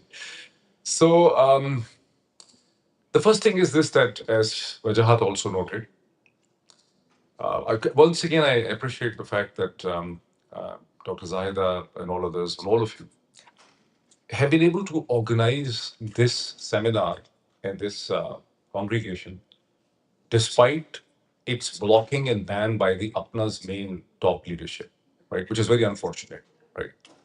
This is not about, I don't think, yeah, it's very unfortunate. And this is not a question of disunity, as Wajahat pointed out. This is a question of Apna's weakness as an organization. This is the fundamental problem that in a country like North America, in the United States, Apna is so weak as an organization, despite the fact that Apna consists of the medical physicians and experts, which are the most respected community in the United States. I mean, I haven't seen any other professional community that is so widely respected and adored within the United States, right? And such a community of Pakistani origin is so intellectually weak and conceptually weak that Pakistan's embassy, which is in turn controlled by Pakistan's intelligence agency, could actually influence Apna's top leadership and stop them from holding this seminar, which is essentially in national interest, which is in human interest, which is an ethical discussion, which is a discussion for rule of law for the Pakistani people, which is for better relationship between United States democracy and Pakistani people, could not be held in the main convention center. And this is a shameful thing. But this is not a sign of disunity or betrayal. This is a sign of institutional and structural weaknesses, which I'll continue to talk more. Right. So I met Ambassador Saab yesterday at the airport when I landed. He was also collecting his bags, so I recognized him. I had never met him before. So I went up to him and I said salam to him and I said, I saw you while talking on the American channels during the Indo-Pakistani 4 days war, which is hardly a war, which is basically an air skirmish and then missile attacks. But anyway, so he was very polite and very courteous. And he said, thank you so much. I said, you and High Commissioner Faisal, Dr. Faisal in UK, handled the media very well. And he said, yes, Faisal's job was more difficult. Mine was easy. But Dr. Moeed, it's time for us to unite together, because Pakistan is under threat because of India and because of this war situation, because India's ceasefire is only abeyance and all that. I didn't want to embarrass him by saying that it is precisely you and your embassy that has stopped me from appearing not only in Apana, but in more than one university where I was invited. Embassy prevailed upon them in think tanks and universities to uninvite me, right? And here the ambassador is telling me that we all have to collect together, for the cause of Pakistan's and Pakistan's security. But, and then in the evening I found out that more than one person told me that they shouted at him, they hooted at him when he spoke at some place, perhaps Mr. Alumni or something. This too, I think, is hardly of any help and use. For the reason is this, that the ambassador is a totally helpless person.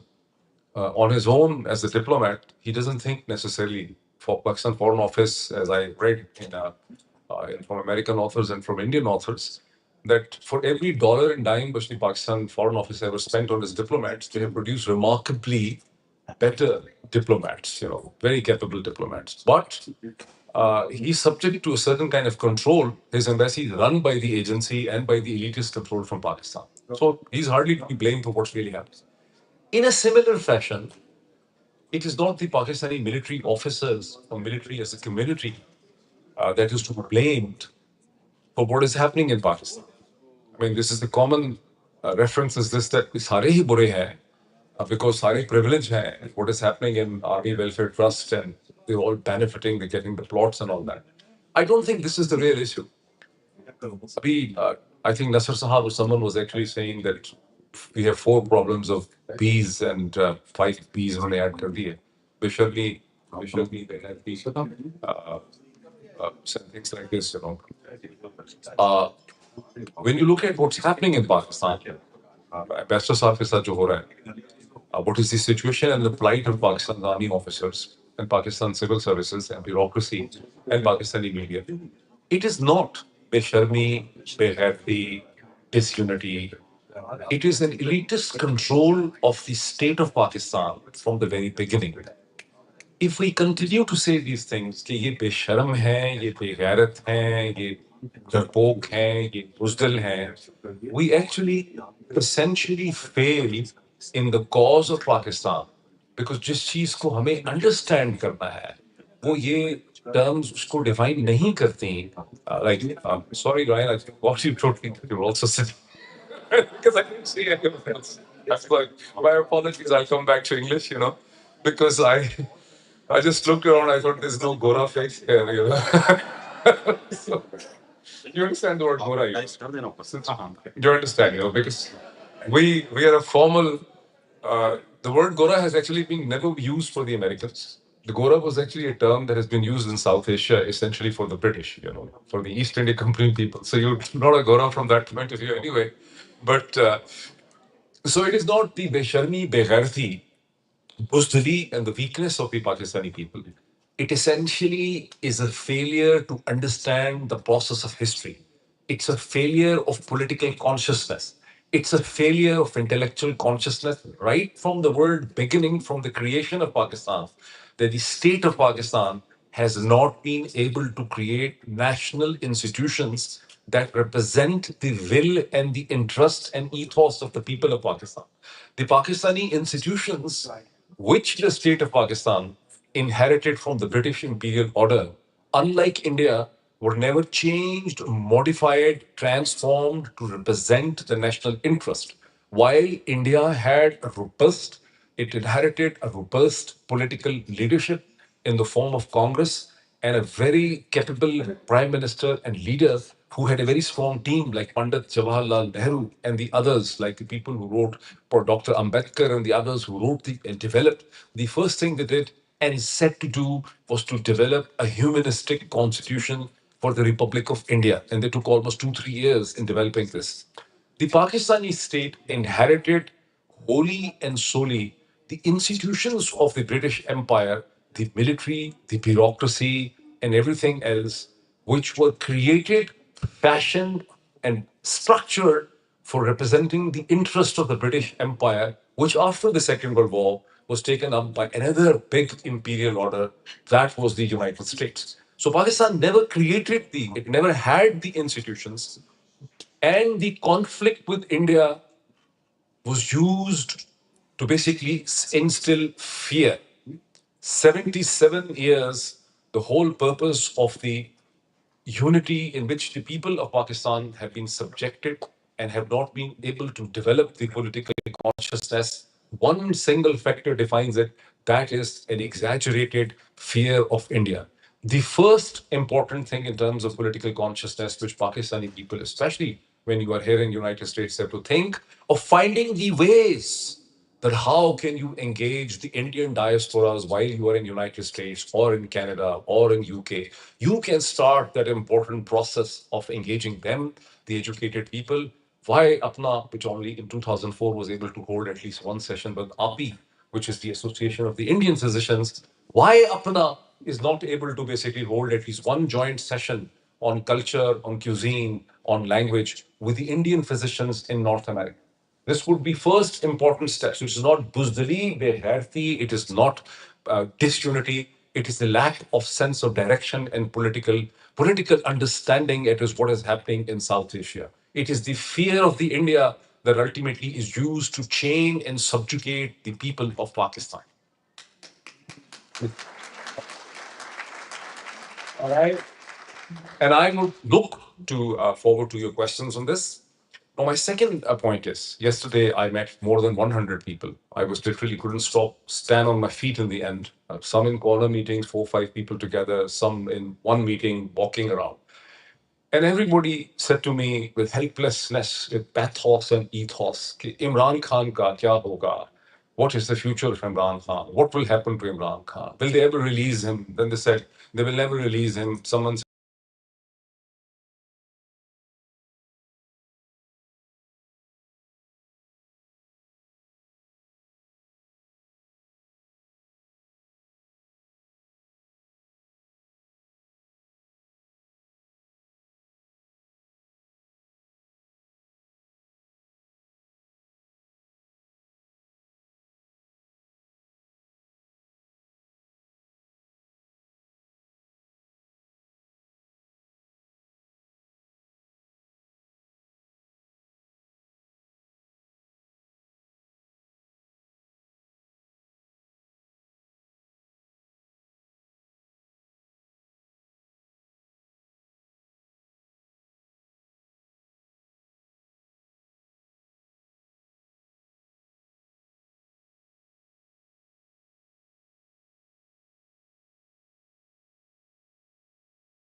at an administrative class in Pakistan that has jailed Imran Khan for all kind of accusations of corruption and anti-national and anti-state and violence. I mean, look at the people who are prosecuting and judging Imran Khan. So people also shared that feeling with me. What I did not find in these impressions was people didn't really are thinking what is going to happen to Pakistan. Hardly, very few people, hardly anyone raised this question. I also spoke at the Army Medical College alumni, just small gathering, and when I was going there, everybody laughed at me. Said, "Seriously, has the Army Medical?" I'm speaking at a place. I'm speaking at a place.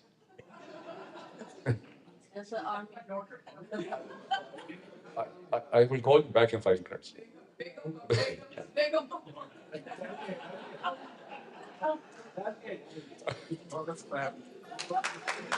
But I'll tell you 5 minutes. I don't remember. So my both phones she's calling. I'm sorry. Please match my calling.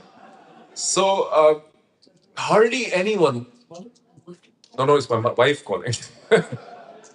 So, or hardly on anyone raised this question, even in the Army Medical, alumni. Uh, and by the way, and when I went there, I mean, people frightened me. They said, I mean, why are you going there? I mean, Army Medical College. I mean, I mean, I was also invited to go to Capital Medical College, but they said, why are you going there? I mean, these are army officers after all, ultimately, they're sons of army officers. But I was remarkably and pleasantly surprised that their thoughts on the Pakistani situation was exactly like everybody else. I mean, they're as concerned, in fact, they're more critical. I had to tell them what I told you, that it's not the army officers that are responsible, it's the structure of control that is responsible. They say they're all privileged, they have plots, they get DHA and everything. So I was the one who was defending the army and they were not defending the army. So this is how they felt. But even there, and there were some very intelligent conversations, but even there, no one picked up the thing that what is the future of Pakistan? And people still think. Last night I was sitting in a corner meeting with a cardiologist. I mean, he said he's very hopeful. There were 2 people out of the 4. He says he's very hopeful that things will change. Ultimately, Imran Khan will be released. Pakistan will have a bright future. People say these things without realizing. Just a few weeks ago, World Bank released a report, and then I checked and counter-checked and studied all the different parameters of the World Bank, which points out that 45% of the Pakistanis by the end of the 2024 are either at the edge of poverty or they're living beyond poverty. And 16.3% of Pakistanis are facing extreme poverty. And what is the comparison in India? Pakistan has a population of anywhere between 240 to 250 million people. And what is the comparison with India, which has a population of 1.4 billion? And what is the comparison with China, that has a population of another 1.4 billion? So India has totally eradicated, according to World Bank and United Nations, and according to all statistics, India has totally eradicated extreme poverty. I mean, just imagine this. I mean, imagine this thing that India has eradicated extreme poverty, just like China that has managed to eradicate extreme poverty. So India's poverty level, according to the World Bank, is less than 5% at the end of 2004. at 2024. And maybe at the end of 2025, they'll further reduce this. And this is a population of 1.5 billion, where for the first 50 years, the Bollywood would only make stories about the poor people, hum log, garib log, all the songs, all the, the literature about India was about a poor society. And Pakistan, on the other hand, was the literature about relatively prosperous society, well-fed people. And now, when you go to Pakistan, you find chehre andar gaye. People have emaciated looks, their shoulders are sunken, young men in their 20s, sunken shoulders, shorter heights, and all that because they do not have the caloric. Imran Khan was the first prime minister in the history of Pakistan for the past quarter century who started repeatedly in every speech, in every interview, said, the biggest problem we have is we have stunted growth. 40% human development. He talked of forestation, environment, human development. He talked of caloric value. He talked of langar khanas. He was not making bridges, overheads, underpasses. And why he was not making it? Because the Sharif Zardari, what are they doing? They want to make these things because they are visible to stupid people, right? I'll just finish on it, right? And uh, and because there are commissions in these things, right? This is what they basically want to do. So I will wrap it up. I look forward to your questions. Thank you so much.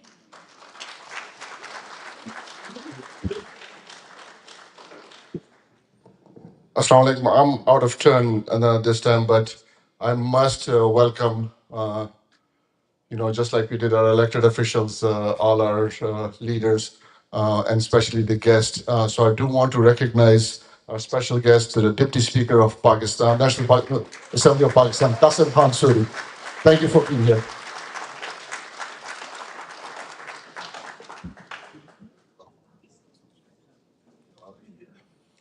Thank you very much, Mr. Suri, for joining us. I would like to invite Dr. Uzma Ali from Michigan. She's the president of ParkPac. She's going to introduce our last speaker, Dr. Shabaz.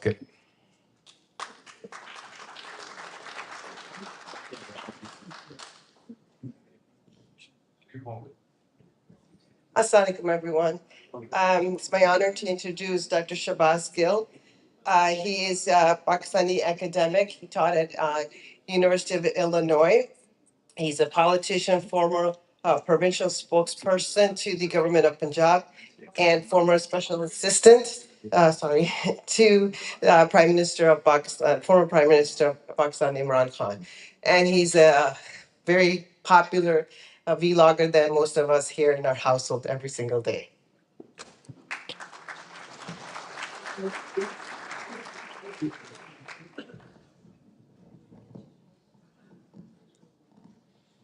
Bismillah ar-Rahman Rahim. First of all, thank you so very much for hearing all these speeches very patiently. We all talk very long because that's our habit most of the time because of our profession which we are in, especially myself because I was in academics and most of the time teaching to a master's class for 3 hours straight.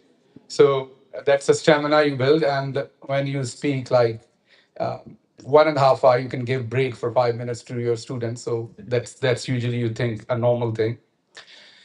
So I think most of the stuff is already been said and discussed. I would not repeat. I would try to be as short as possible, and then we can go for question and answer. Only one thing I'll talk. Pakistan was created for a minority. It was not created for a majority. Pakistan was created for a minority in the larger India, Bangladesh, Pakistan, and India. We Muslims were considered as minority at that time. Our forefathers they were thinking that our future will be in trouble. We won't have equal rights, freedom of speech. We won't have equal share in democracy. And we won't get equal share in terms of social growth, economic growth. And that's why they rallied, lobbied behind Muhammad Ali Jinnah to get a separate country for minority. As we got that country and became a majority from minority, we become more awful and dangerous for minorities, for which very reason we created that country. Today, how we treat minority, because let me tell you, who is minority? You often think it's Christians or on the basis of religion or something. No, not really. Just look how we treat animals, how we treat women, how we treat children, how we treat poor people. So when we talk about majority and minority, yes, in number you can call majority and minority, but actually it is the power which you hold. A person who's very powerful, it's an elite. In my opinion, they are the majority. Because in decision making, they are the one, those are calling the shots. The people, those are in millions, actually they are in minority. Because nobody speaking for their right. So I don't think ever three basic principles of Muhammad Ali Jinnah, unity, faith, discipline, were under attack as much as they are today. Unity, you know, very much. Wajahat already spoke at length about unity, how important it is. I have a different point of view about that, which I'll talk in Urdu later on, because I think I'll express that better in Urdu. And Punjabi is my mother tongue. So, so then faith. So when there is no hope, faith, fades away. Pakistani nation used to have the highest of their faith in Pakistan. We used to believe we are number one, even in things where we were not number one. That was our faith. So we had more faith than actually it was required. So on faith part, we were breaking the meter. On unity part, of course not. And discipline. The most disciplined group or organization in any society is military. What kind of discipline is there? You have seen that with your own eyes. How many of you are children of armed forces officers or people from armed forces, like it's Air Force or it's Army or it's... So see, have you ever thought when you were interacting with your father or mother, whoever was in military or Air Force, did you find them bad guys? Were they unkind? Do you really think your own father can, if he was in D Chalk on November 26th, he would order that killing? No. He would have. That you need to understand. Because he was in that military, that armed forces. It's a structure. That's why leadership is very important. Because he has no choice than to say, yes, sir. Let me tell you a story. When I was being picked up, it was 10th of Muharram, 1 p.m. during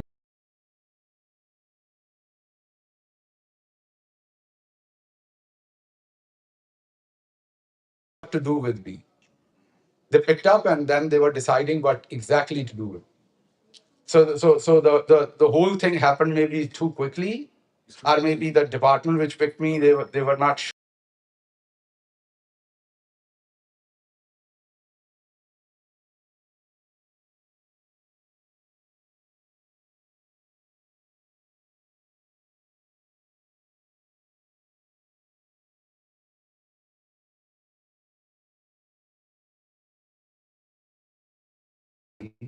what to do with him.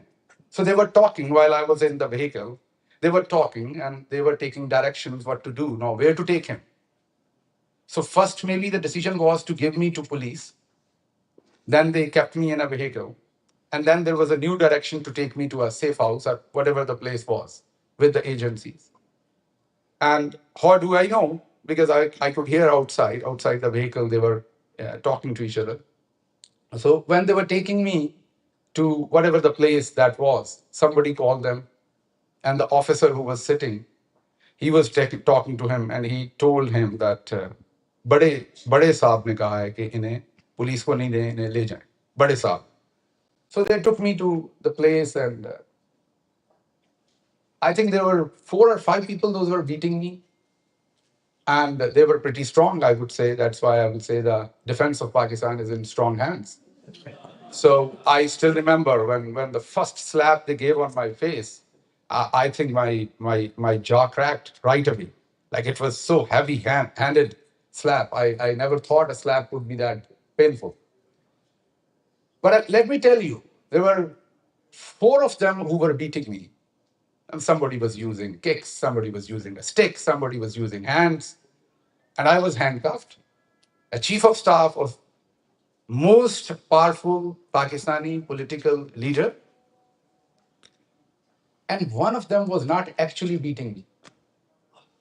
He was acting that he's beating me. He was punching me, but his punches were not painful. And that was, although medically I don't think I should be feeling that, I should be feeling the most painful punches, right? But I was feeling that kindness more because he was forced to obey that order. He was doing that, but he didn't want to hit me. So I could feel his punches were different. I could feel his touch was different to my body. And I could sense right away at that time in those moments. So your father might be that one of them out of those four, but never think that he would not obey the order. If your father was a pilot and he's been ordered to bomb that particular place, he would have bombed it. If your father was a colonel, a brigadier, or whatever the rank is, if he was in D-Chowk and his div commander asked him to fire, he would have fired. So it is not the individual officers or military as an institution responsible. It is the leadership at the top. What kind of orders they will pass on, what kind of accountability they believe in. Do they believe in, for example, when we were with Imran Khan, and my friend and brother Qasim Suri is sitting here. He has shown remarkable bravery when nobody was standing.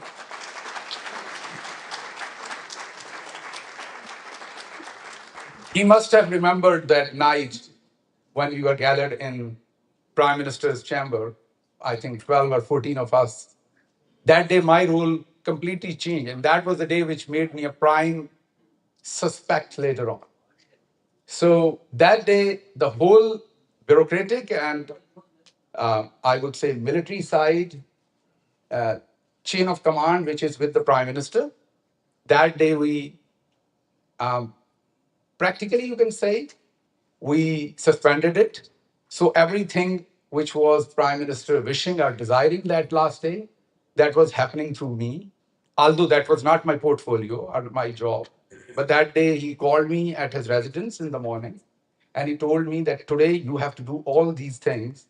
And I think you've been in the office for the last 3-4 years. So you know now you are trained enough. We can't involve any bureaucrat. We can't involve any military guy. So everything needs to be kept private. So go back to office now and do this.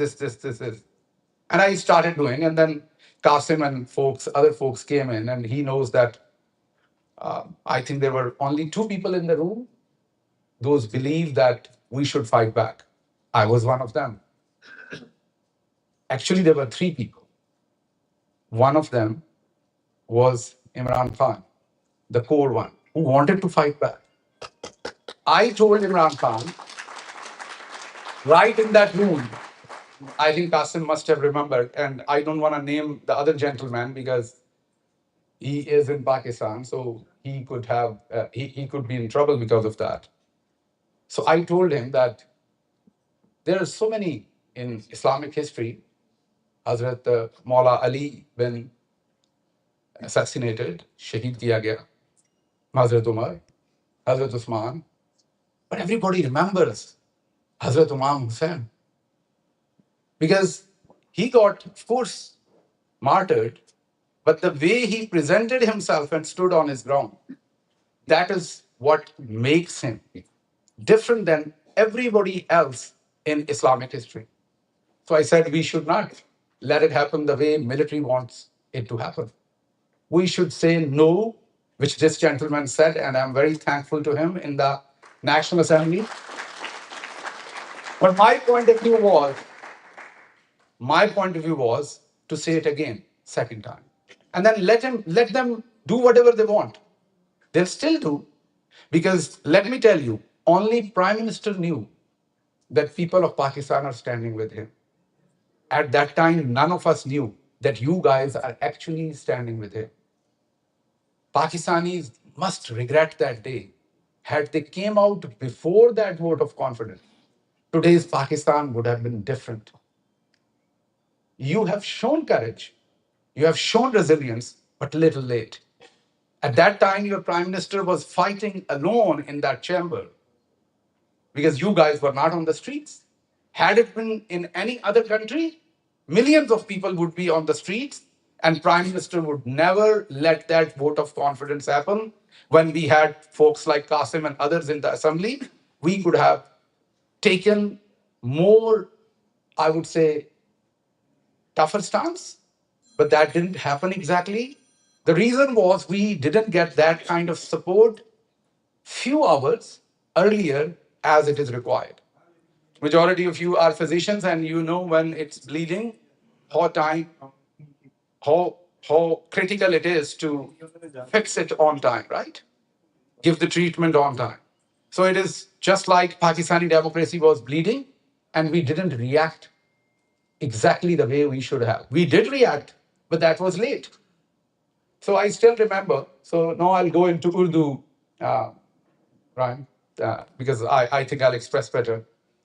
So जब prime minister, ये मेरी रोज की routine थी कि जब वो गाड़ी में बैठते थे तो मैं उन्हें छोड़ने जाता था गाड़ी तक, या रास्ते में हम अगले दिन की बात करते थे जो हमने करना होता था, या शाम में कुछ करना है तो उसकी बात करते थे. सो मैं उन्हें बार बार चैम्बर में कह रहा था कि हमें वोट ऑफ कॉन्फिडेंस नहीं करवाना, इन्हें करने दिन जो ये करते हैं हमें फिर वही करना है जो हमने पहले किया. Qasim needs to go back and say it again that he passes order as a speaker that this is illegal, illegitimate vote of no confidence. And I told this to Prime Minister within the office. I had a fight with a couple of very senior leaders on that within the chamber. One of them told, तुम इमरान खान के ज्यादा सगे हो, हमें पता है इससे इमरान खान को डिस्क्वालीफाई कर दिया जाएगा. कासिम को याद होगा. मैंने कहा जो हम करने जा रहे हैं इसमें हम डिस्क्वालीफाई भी होंगे, जेल भी जाएंगे और शायद मारे भी जाएंगे. सब कुछ वैसा ही होगा जो आपको लग रहा है कि ओबे करने से. तो यहां खड़े होने का मोमेंट है, ओबे करने का मोमेंट नहीं. Prime minister was hearing everybody. हम जो 12-14 लोग थे, तो जब मैं गाड़ी में उन्हें छोड़ने गया तो जब उनके चैम्बर से निकलते थे तो मैंने पहली दफा उन्हें वहां कहा, आपने कभी अपने पेरेंट्स से, जो लोग इमरान खान साहब को ज्यादा जानते हैं उनको पता है कि वो बहुत ज्यादा बातें नहीं पसंद करते. उनके साथ शॉर्ट कम्युनिकेशन आप करें तो आप अच्छे रहते हैं. He likes you then. He doesn't want you to talk very long. So अगर हम गाड़ी में इकट्ठे होते थे तो कई दफा ऐसा होता था. मेरा ख्याल है कि ड्यूरिंग प्राइम मिनिस्टर टाइम मेरी उनकी लॉन्गेस्ट कम्युनिकेशन 1.5 मिनट की होगी. And remember one thing, Qasim will tell you that I was maybe the only one, privileged one from the political side who had the office in the Prime Minister's office and who had access to anywhere Prime Minister is, I could just walk in. I was the maybe only one from the political side who didn't need any permission or anybody to tell me to, I don't need to set an appointment, or if he's in meeting and there is something, for example, once President Trump said that Prime Minister Imran Khan said he was very happy when that general in Iran got killed. And I still remember Prime Minister was chairing a meeting, I think, about wheat. And I saw that tweet and I immediately rushed into that meeting and I have shown them. And then, of course, we issued a response later on. I issued from my personal Twitter account a response related to President Trump's statement. So anyways, getting back to the story, कि जब आपने कभी अपने parents से खिलौना मांगा होगा, कोई टॉय मांगा होगा और वो नहीं दे रहे होंगे तो आपने फिर कहा होगा. उस दिन वो वाला बच्चा मैं था. मैंने कभी उनके साथ पहले या उसके बाद ऐसे नहीं किया. सो सबसे पहले मैंने चैम्बर के बाहर उनको कहा कि अभी, because he was leaving with his that famous diary the last time back from Prime Minister's office. Moeed and other journalists were sitting in a separate room. They already had a meeting with him. So while I was taking him to his car, I asked him दरवाजे से निकलते ही, so let's not do it. Let's put up it one more time. He heard and he ignored what I'm saying. So थोड़ा और चले, मैंने फिर उनको कहा, दरमियान में वो जो जगह थी जहां पर आगे गाड़ी थी, दरमियान में पहुंच के मैंने फिर कहा, and this time I said it formally. I said, boss, rethink. This is a moment. So let's do it. I think we can pull it along. So उन्होंने फिर मुझे इग्नोर कर दिया. Normally वो फौरन जवाब देते हैं, इतना लंबा इग्नोर नहीं करते. So फिर हम गाड़ी तक पहुंच गए. So while he was sitting in the car, so मैंने उनको फिर कहा, मैंने कहा, बॉस, हमें नहीं जाना चाहिए इस वोट ऑफ कॉन्फिडेंस के लिए. He looked back at me, खासे गुस्से से, और सिर्फ एक जुमला उन्होंने कहा, ऑफिस की तरफ उंगली की, और उन्होंने कहा, इनके साथ. So that's all what he said. So he agreed with me, but he knew that his team is not up to that. He was the only one who wanted to face it that way, but nobody else. Or maybe when I say nobody else, I mean 4 or 5 people maximum. But in a democracy, you can't make decisions with 4 or 5 people. You need more people. So एक तो आपको ये याद रहना चाहिए कि जिस वक्त इमरान खान को पाकिस्तानियों की जरूरत थी, उस वक्त पाकिस्तानी थोड़े से लेट हो. जब पाकिस्तानी निकले तो वो ट्रेन जा चुकी थी, अब नई ट्रेन थी. जब आपकी ट्रेन छूट जाती है, फ्लाइट चली जाती है, तो उसके बाद फिर नई फ्लाइट का बंदोबस्त करना पड़ता है. अब हम वो कर रहे हैं. लेकिन दैट वाज द मोमेंट. जैसे टर्की ने वो मोमेंट सीज किया. ऑफ कोर्स उसकी ग्राउंड रियलिटीज और हैं. टर्की की पाकिस्तान वाली ग्राउंड रियलिटीज नहीं है. मैं ये इतनी सिंप्लीफाइड चीज नहीं है. लेकिन वो मोमेंट था जिसको हमने एज अ नेशन इकट्ठे होकर रिस्पॉन्ड करना था, एंड वी फेल्ड. लेकिन फिर इतना बड़ा कसूर भी हमारा नहीं है, क्योंकि 77 जो ईयर्स हमारे गुजरे हैं, उसमें हमें ऐसी कोई ट्रेनिंग नहीं मिली, ना ही कोई ऐसा लीडर मिला जो हमें पता था ये हमारे लिए जेल काट लेगा. बिकॉज जो जेल जाता था 15 दिन के बाद डील करके, वो लंदन बैठा कॉफी पी रहा होता था. And the nation used to think that we been betrayed.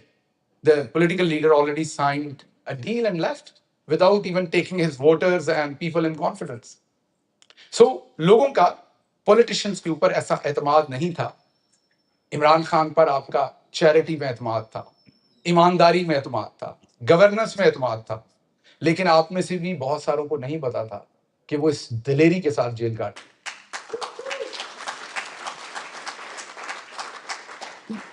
अब मैं आता हूं, आजकल आप सुनते हैं, बहुत सारी बातें सुनते हैं इत्तेहाद की, यूनिटी की, ये आप अक्सर बातें सुनते हैं. I didn't join politics for इत्तेहाद और unity. I joined politics for a नजरिया, for an ideology. उस आइडियोलॉजी में मैं अकेला खड़ा हूं तो मैं खड़ा हूंगा, उसमें मेरे साथ 100 लोग खड़े होंगे तो मैं खड़ा हूंगा. मैं आइडियोलॉजी को कंप्रोमाइज करके किसी यूनिटी का हिस्सा नहीं बनना चाहता. ये वो मंजर है जो अक्सर हमारे फील्ड मार्शल साहब और उनकी टीम बेचते हैं. At one side they will divide you, at other side they will say कि यूनिटी सबसे इंपॉर्टेंट है.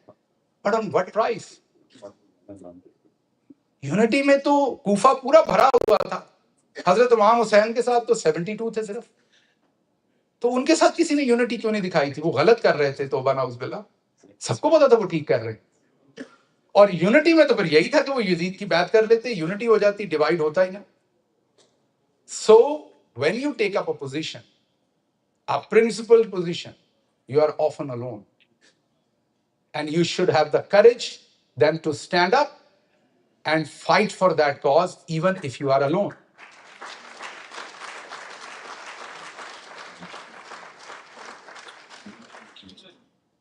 Wajahat discussed Arsh Sharif. Of course, many of Pakistani journalists got a chance to work with Arshad. But Moeed knows that Arshad was a family for me. He was my buddy. My relationship was with Arshad was not just like a friend. It was more than that. हम हफ्ते के 5 dinner इकट्ठे करते थे. मैं अगर 3 महीने गर्मियों की छुट्टियां पाकिस्तान में रहता था, तो हम महीने के 20 डिनर इकट्ठे करते थे. اور 20 کے 20 ڈنر کے پیسے ارشد دیتا تھا, اور ہر ڈنر پہ 10 سے 15 لوگ ہوتے تھے. اور ارشد کا جرنلزم کبھی بھی یونٹی کے لیے نہیں تھا. ارشد کا جرنلزم ٹروتھ کے لیے تھا, اور وہ ٹروتھ اتنا بے باک تھا کہ ایک دفعہ اس نے ایک کرسی اٹھا کے مجھے بھی دے ماری تھی.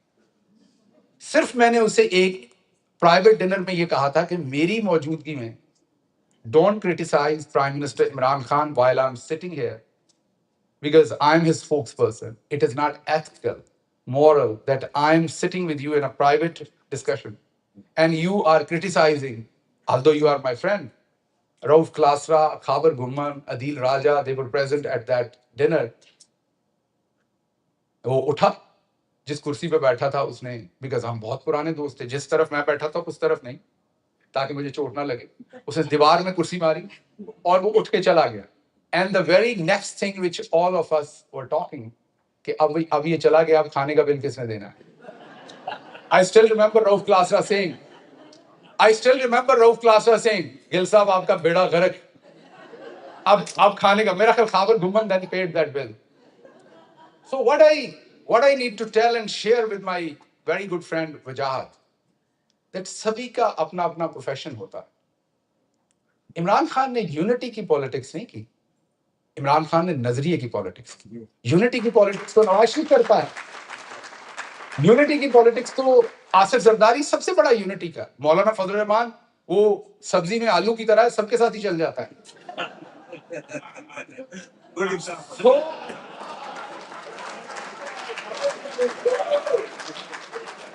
So if you see, آپ لوگ اکثر دیکھتے ہوں گے, میں پروفیسر تھا اور یہ میرا زندگی کا چوتھا یا پانچواں کریئر. پہلے میں نے چھوٹا تھا, 16-17 سال کا, تو میں نے فیملی کے ساتھ بزنس شروع کر دیا. میں نے 2-3 سال وہ کیا, I was pretty successful, لیکن پھر مجھے لگا کہ نہیں, مجھے پڑھنا لکھنا چاہیے. میں نے MBA کیا, ڈاکٹریٹ کیا, پھر میں ایکڈیمکس میں چلا گیا. وہ میرا دوسرا کریئر تھا. اربانہ شیمپین پڑھایا. تیسرا کریئر میں نے ٹرائی کیا پولیٹکس میں جاؤں. موئید میرا دوست ہے, پولیٹکس میں جانے سے پہلے کا دوست ہے.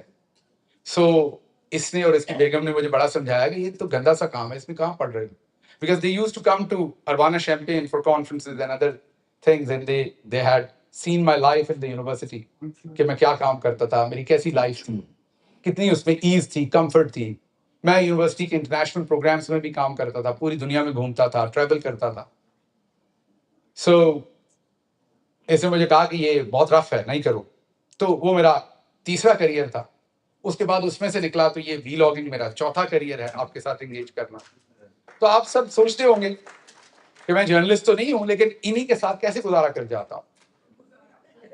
تو میرا گزارا اس لیے ہوتا ہے کہ مائی ٹیچر, جنرلی آپ کو بتا رہا ہوں, از ارشد شریف, بیکاز میں سارا دن اس کے ساتھ بیٹھتا تھا اور وہ اپنے شو کو شام کے لیے پلان کر رہا ہوتا تھا, اور وہ اپنے جو اس کے بہت پیارے دوست ہوتے تھے انہیں بہت ڈفرینٹلی رسپیکٹ کرتا تھا. ارشد انڈیویجول اسپیس میں بہت کم گو تھا, بالکل نہیں بولتا تھا. آپ اس کے ساتھ 5 گھنٹے بولیں تو 2 لفظ بولے گا, صرف سنے گا انعماق کے ساتھ, آپ کو بولے گا نہیں. جب بھی میں 3 مہینے کی چھٹیاں ہوتی تھی امریکہ میں, تو میں پاکستان چلا جاتا تھا. کئی شاموں میں موید کے ساتھ ملاقات ہونی, دن سارا 2 بجے 1 بجے سے لے کے شام 9, 10, 11, 12, 1 بجے رات تک میں ارشد کے آفس, ارشد کا آفس میرا آفس ہوتا تھا. تو جس کو میں نے, میرا وہاں تو آفس کوئی نہیں تھا, میں تو یہاں تھا ایکڈیمشین, تو جس کو میں نے ملنا ہے وہ ارشد کے آفس میں, اسے پتا ہے میں بیٹھا ہوں گا اور میں ملوں گا. اور جب میں وہاں جاتا تھا, ایز آئی واک ان, اگر ارشد اپنی سیٹ پہ بیٹھا ہوا ہے تو وہ کرسی خالی کر دے گا, اور پھر رات 11 بجے تک اس کرسی پہ میں بیٹھوں گا. وہ کسی سائڈ کی چیئر پہ بیٹھ کے کام کرے گا, نو میٹر میں اس سے کتنی ریکویسٹ کروں. وہ کبھی بھی اپنی مین چیئر جو ہے اس پر نہیں بیٹھے گا while I'm in his office. شاید وہ 1 یا 2 اور لوگوں کے ساتھ یہ کرتا تھا, ان میں سے ایک میں تھا, اور مجھے اس کی آج تک وجہ نہیں پتا کہ وہ میرے سے اتنی محبت یا اتنا پیار, دوستی تو ظاہر ہے ہماری اور بہت سارے لوگوں کی تھی, لیکن ایک چیز جو وہاں میں نے اس سے سیکھی, اور وہ مجھے کہتا تھا کہ گل اب تم گورنمنٹ میں آ گئے, جس دن تمہاری کرپشن کی سٹوری آئی سب سے پہلے میں کروں گا, اور سٹوری کرنے کے بعد تمہیں فون کروں گا کہ میں نے تم پہ سٹوری کی. تو وہ اتنا, میں آپ کو صرف یہ بتا دوں کہ وہ اتنا رuthless تھا when it comes to journalism.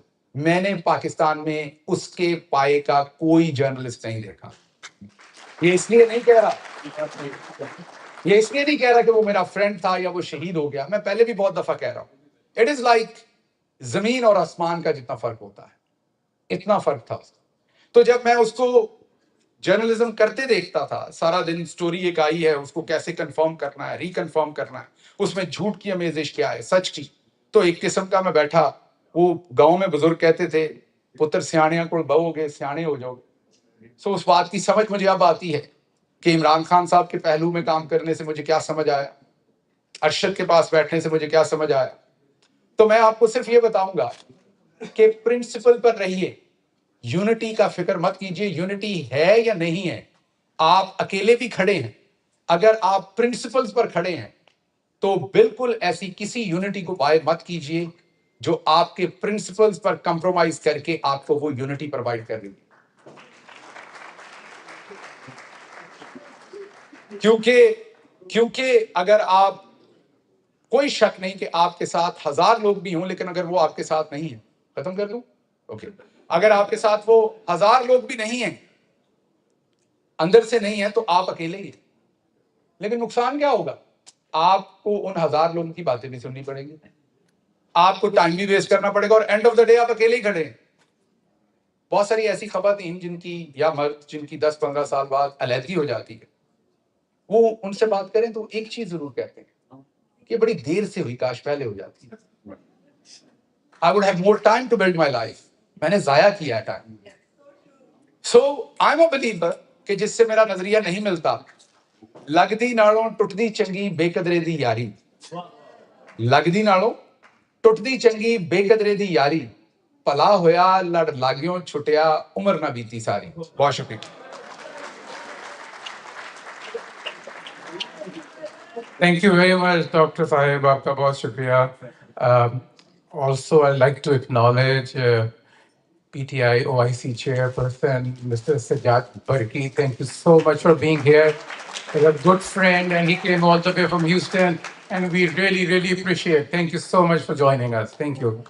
And also, I would like to, you know, please, we are going to start a question and answer session, and keep your questions regarding the future of democracy. پرانی stories کو جو ہیں وہ سن لی ہیں, اگر ہم 1 گھنٹہ اور دیں شہباز بھائی کو تو وہ اور سن لیں گے, وہ اور بتائیں گے. But let's focus on what can be done, what should be done, and what will be done. So I would like to invite Mr. Pervez Malik to moderate the session of question and answer. Thank you so much.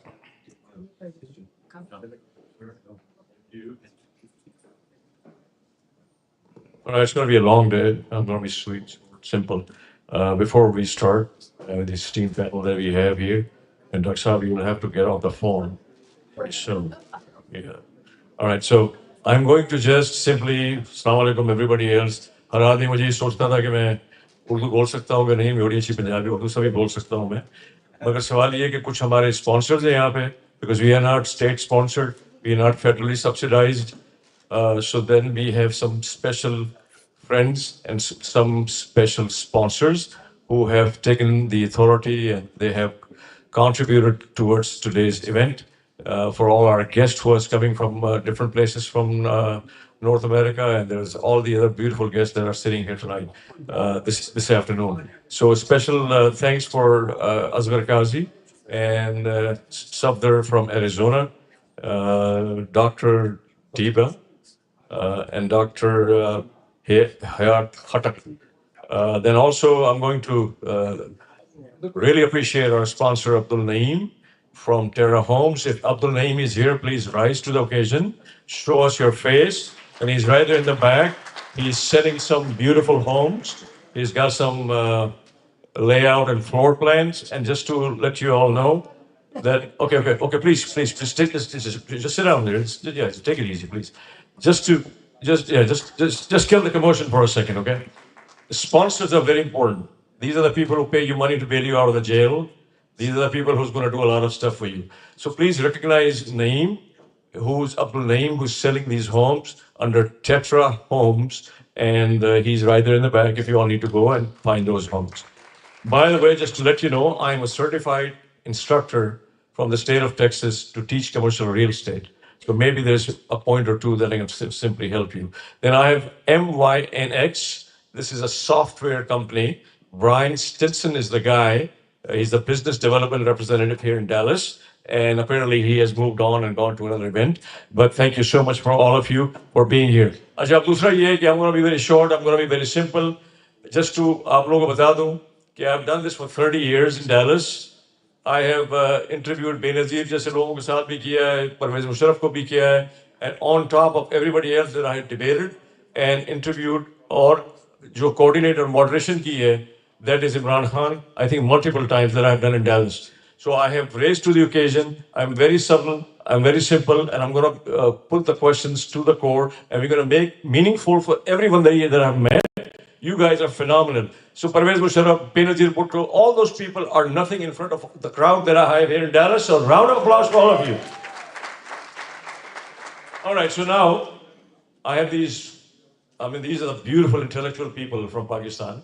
I don't know why they have chose to live in Pakistan, but that's understandable. So I'm going to give them the opportunity to talk. The questions I'm going to take, but the question is going to be simple. So yes, ma'am, don't make faces. It's going to be a while because this is what happens. If I'm going to give you this microphone, it's going to be no or never, just like the guy was saying there, right? So we're just going to make it simple. Who's going to start first? Okay. So can somebody define democracy? Just 3 questions, then I'm going to give it to you guys, okay?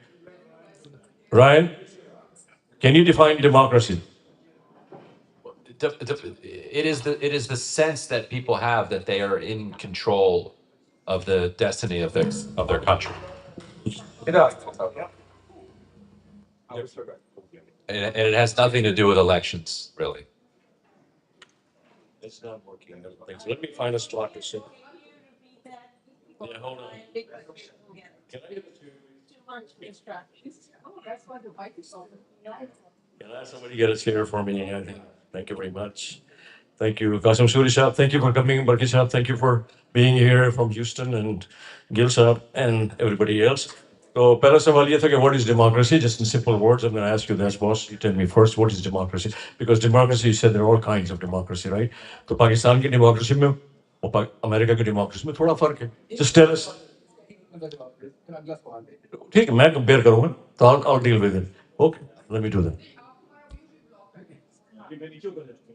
I think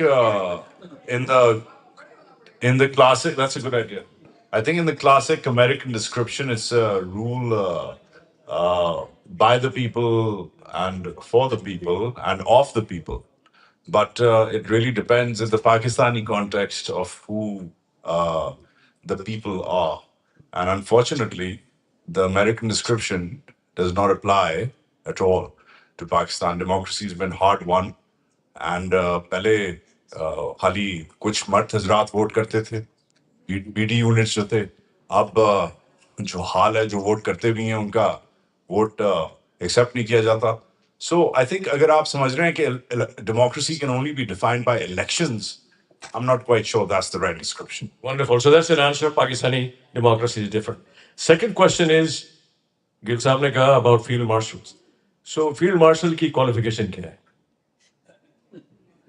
अच्छा, ये अब अच्छा सवाल है, क्योंकि जो पहला सवाल इन्होंने पूछा वो मुझे ऐसे लगा कि लोग आए हैं गोलगप्पे खाने और तीखी बिरयानी खाने, और ये उन्हें वो अम्मा की पकी हुई मिर्च के बगैर, नमक के बगैर घिया तोरी खिला रहे हैं. What is democracy? तो वो ज़रा बोर हो जाना लोगों ने और उठ के जाना शुरू हो जाना और फिर काम का. ये वाला सवाल जो है ये तीखा है, इसको लोग लाइक करेंगे. देखिए, फील्ड मार्शल एक टाइटल नहीं है.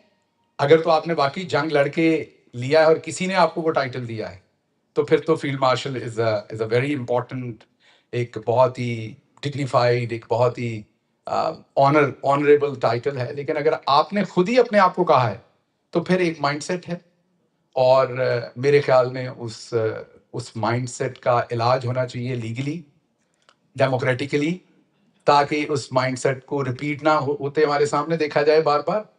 तो अभी तो वन मैन शो है और उसका नाम फील्ड मार्शल रख लें, जो मर्जी नाम रख लें, उसमें मेरी जिसकी लाठी उसकी भैंस है, तो फील्ड मार्शल इज दैट.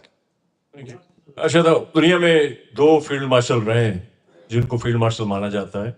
ایک نے جس نے الائٹ فورسز کے ساتھ جرمنی کو فتح کیا منگومری وچ از مانٹی، اینڈ سیکنڈ ہے جس کا پیپر بننے گیا تھا مگر ہٹلر نے اس کو اس سے پہلے فارغ کر دیا، رومیل جس نے افریقہ میں جنگ کی تھی اور لڑائی کی تھی. تو آپ کے پاس کوئی کوالیفیکیشن نہیں، از اے سیلف امپلیکیٹنگ. اوکے، تیسرا سوال نوبل پرائز کے اوپر. How do you qualify for Nobel Prize and you can suggest that Trump should get Nobel Prize? Dr.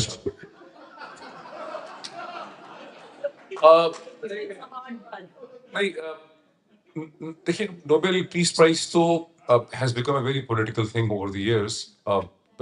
Actually, it has lost its meaning because the Nobel Peace Prize committee is now making totally political decisions. For instance, President Obama got the Nobel Peace Prize right at the very beginning of his presidency.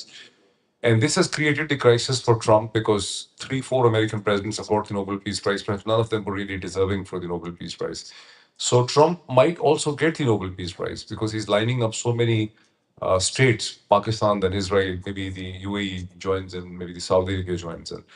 But the actual Nobel Peace Prize is a totally different thing. That means you, all your life, have done concerted efforts for improving peace across the world. It can also be given to authors, philosophers, not only for the statesmen. But it has totally lost its meaning, and Trump might even blackmail the Norwegian government that I'll do something to your trade. You know, you never know. I mean, this could be that kind of pressure. Sanctions on Norwegian trade. Second favorite to win in the betting race. Betting race. Okay. So the fourth question, I think, very simple question that everybody wants to know. کہ پاکستان کو، اور کسی نے اس سے پہلے بھی کیا تھا کہ بغیر ٹرمپ کے یا امریکہ کے سپورٹ کے بغیر پاکستان میں کوئی بھی اکنامک ڈیولپمنٹ، کوئی بھی چیز ہو سکتی ہے. Right? He has no clue. He has no clue, Ryan. I'll pass on that. All right. Bargi صاحب. Sorry, I'm here. بغیر امریکہ کے ہو سکتی ہے ترقی، کیوں نہیں ہو سکتی؟ میں سمجھتا ہوں بالکل ہو سکتی ہے اور ہونی بھی چاہیے. ہو بھی، I mean اب تو نہیں ہو رہی right now، لیکن over the years we've always looked for partners. Any country looks for partners, be it Pakistan or anybody else, and US has been a good partner for Pakistan, and we would hope that it continues to be a useful partner for Pakistan, but under what conditions? That's the key. اور میں سمجھتا ہوں کہ if the conditions are right, if the people's government in Pakistan joins hands with the US, we welcome it, not the military. Thank you. اچھا، ایک بڑا question ہے common every بڈی ask, میں آپ سب کے بیہاف پہ پوچھ رہا ہوں کہ میں نے پوچھا تھا ڈیموکریسی، تو پروفیسر صاحب وہ میرا سوال نہیں تھا، وہ ندیم زمان کا سوال تھا. اس نے کہا تھا سب سے پہلے جا کے سوال کرنا، تو میں نے کہا سوال کر دیا تھا. وہ سب سے بڑا سوال یہ ہے کہ پاکستان کے 5 صوبے تھے، کہتے ہیں ایک چلا گیا، 4 رہ گئے. تو how do you define Pakistan? آپ تو چیف آف اسٹاف بھی رہے، قاسم سوری صاحب پارلیمنٹ میں رہے ہیں، آپ تمام لوگ بڑے انٹیلیجنٹ ہیں. پاکستان ہے کیا ایکچولی؟ پاکستان صرف پنجاب ہے؟ پاکستان نارتھ ویسٹ فرنٹیئر ہے؟ پاکستان سندھ ہے؟ یا پاکستان کے مہاجر ہیں جو ایک طرف پڑے ہوئے؟ What is Pakistan? کس طرح ڈیفائن کرتے ہیں؟ کیونکہ پاکستان اٹ سیلف تو ایسا لگتا ہے کہ جیسے it's only one place that designate, delegate and deliver everything and that becomes Pakistan. تو یہ ایک جنرل سوال ہے، don't feel bad about it. اب دیکھیں سوال کا جواب کون دیتا. آپ نہیں دیں گے، ابھی آپ کا نمبر نہیں ہے. ڈاکٹر صاحب پہلے آپ شروع کروں. میرے خیال میں قاسم سے بہتر اس کا جواب کوئی نہیں دے گا، because he is from Balochistan and the way he sees Pakistan, that will be the real lens from a smaller province in terms of population. ویسے تو سب سے بڑا صوبہ ہے ہمارا رقبے کے لحاظ سے. تو I would want him to answer this. بسم اللہ الرحمن الرحیم. سب سے پہلے تو آپ سب کا شکریہ.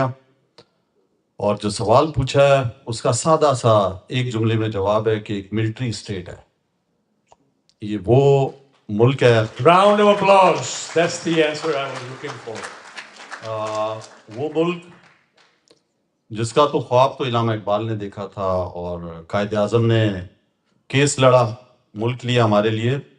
لیکن اگر ہم ہسٹری دیکھتے ہیں تو قائد اعظم کے ساتھ، اس کے بعد لیاقت علی خان کے ساتھ، اس کے بعد فاطمہ جناح کے ساتھ، ذوالفقار علی بھٹو کے ساتھ، بے نظیر کے ساتھ، اور اس کے بعد اب عمران خان کے ساتھ. تو یہ جو کچھ سلسلہ ہم دیکھ رہے ہیں، اور وہ جو ایک وسیع تر مفاد میں پاکستان کے لیے فرسٹ پاکستان، نیشنل سیکیورٹی اور ہر چیز کو ملیا میٹ کر دیا جاتا ہے. ابھی جو جمہوریت کا انہوں نے سوال پوچھا، اس کے اندر آپ دیکھیں ٹرمپ اور عمران خان کی بڑی چیزیں ملتی جلتی تھیں. کس طرح عمران خان کو بھی پہلے گولی لگی، یہاں پہ بھی اسی طرح کا سین تھا. لیکن جو جمہوریت تھی وہ یہ تھی کہ یہاں کی بھی جو ہم سن رہے تھے کہ ڈیپ سٹیٹ خلاف ہے، نہیں آنے دے رہی اس کو. لیکن جس دن آپ دیکھیں سی این این سے لے کر اور چینلز بھی اس کی جو ہے وہ دکھا رہے تھے کہ گراف نیچے ہے، لیکن جس دن الیکشن ہوا اس دن جو لوگوں کا جو رائٹ تھا وہ دیا گیا اور اس مینڈیٹ کو قبول کیا گیا. اور ایک طرف آپ پاکستان دیکھیں، نشان تک چھین لیا گیا، ڈرایا گیا، دھمکایا گیا، میرے جیسوں کے پیپر ریجیکٹ کر دیے گئے، الیکشن نہیں لڑنے دیا گیا. فرسٹ ایئر کو، سیکنڈ ایئر، تھرڈ، جس کو ہم نے کہا کہ کھمبے کھڑے کر دیے عمران خان نے. تو لوگوں نے گالی جو ہے وہ گاجر مولی جیسے نشانات کو بھی ووٹ دے کر لائنوں میں لگ کر، پتا تھا کہ عمران خان نے وزیراعظم نہیں بننا، وہ اس الیکشن میں نہیں ہے، لیکن اس پاکستانیوں نے کراس دا بورڈ پورے پاکستان میں ووٹ دیا. لیکن اس ووٹ کے ساتھ کیا ہوا؟ فارم 45 سے 47 سب کھلے عام، ہم سب نے دیکھا کس طرح ابھی عورتوں کی سیٹیں تک چھین لی گئیں. تو یہ سارا کچھ یہ ہے پاکستان اور امریکہ میں فرق. اور پاکستان جو ہے وہ ایک سمپل، میں نے آپ کے لفظ میں کہہ دیا تھا کہ ملٹری سٹیٹ. میرا تعلق بھی بلوچستان سے، وجاہت سعید خان کا تعلق بھی اسی شہر کوئٹہ سے، جس شہر سے میرا تعلق ہے. تو وہاں پہ تو آپ یقین کریں اس ٹائم بلوچستان کے آدھے سے اضلاع کے اندر وہاں پر کوئی سٹیٹ نہیں ہے، کوئی حکومت نہیں ہے. ڈی سی اے سی کو اغوا کیا جا رہا ہے پنجابی کے نام پہ کہ مار رہے ہیں وہاں پہ لوگوں کو یا جو بھی ہے، لیکن اس کے پیچھے ایک بڑی لمبی کہانی ہے ظلم کی. تو صرف ایک لفظ ہے کہ ملٹری سٹیٹ ہے، اور وہاں پہ آپ پنجابی بھی ہوں اگر آپ بولیں گے تو میرا خیال اس کو بھی نہیں چھوڑا جائے گا. بہت ساری تالیاں. اوکے، اس کے بعد I'm going to walk the floor. Please have a seat, sir. Thank you very much. Thank you, thank you. Please have a seat. I'm going to give you a question. And Miss Malik, آپ کے ساتھ میں بعد میں آؤں گا. میرے پاس بہت سارے ضعیف لوگ بیٹھے ہیں جن کو سوال پوچھنے ہیں. ہاں، تو اگر آپ ضعیف نہیں ہیں تو بتا دیں، پھر میں آپ کے پاس آ جاؤں گا. آپ بھی ضعیف ہیں؟ Okay, alright, let me just do that. Okay, so we're going to make it sweet, short, and then anybody in the panel can answer that, but I just want to make sure that Ryan understands what is going on. I was told that if he continues to talk in Urdu or Punjabi, then it's going to be a problem also. So who was here who waved a part? Okay, so stand up, please. Stand up, just say your name, tell us. My name is Shazia. Okay, what's your question? My question is for the Dr. Shabaz Gill. Oh, okay, anybody. Now they are planning to bring their sons to Pakistan. So how they are looking it for? Thank you. Now, anybody can answer. That's your pick, Dr. Moeed. Anybody wants to go have that answer? Because I have no direct relationship with them, so I can answer that. So we are talking about Imran Khan's sons coming to Pakistan. See, they have been trying to talk to their father over the phone for the last several months, but they've been denied. ان کے بچے ہونے کے ناطے وہ اپنے باپ کے بہت قریب ہیں. میں آپ کو اکٹھے نہیں رہے، لیکن عمران خان صاحب اپنے بچوں کے بہت قریب ہیں. انہیں ان کی زندگی میں ہونے والی ایک ایک چیز کا علم ہوتا ہے. وہ ان کے ساتھ واٹس ایپ پہ جب وہ کیمپین ٹریل پہ بھی ہوتے تھے کہیں بھی، تو بچوں کا میسج وہ سب سے پریورٹی پر رسپونڈ کرتے تھے. کسی بھی ماں باپ کی طرح ان کا اپنے بچوں کے ساتھ بہت زبردست بانڈ ہے. Both of his sons very close to him. اب وہ ان سے بات کرنا چاہتے ہیں، اینڈ ظاہر ہے فیلڈ مارشل عاصم منیر صاحب اور ان کے ساتھی جنرل جو ہیں انہوں نے اس بات کرنے پہ پابندی لگائی ہوئی ہے. They are not allowing his sons to talk to him. اب ان کو یہ لگتا ہے میرے خیال میں کہ پاکستان جب جیسے بہنیں مل لیتی ہیں، ہم آئیں گے تو ہم اپنے باپ سے مل تو سکتے ہیں، تو وہ ملنے آنا چاہتے ہیں اپنے باپ کو.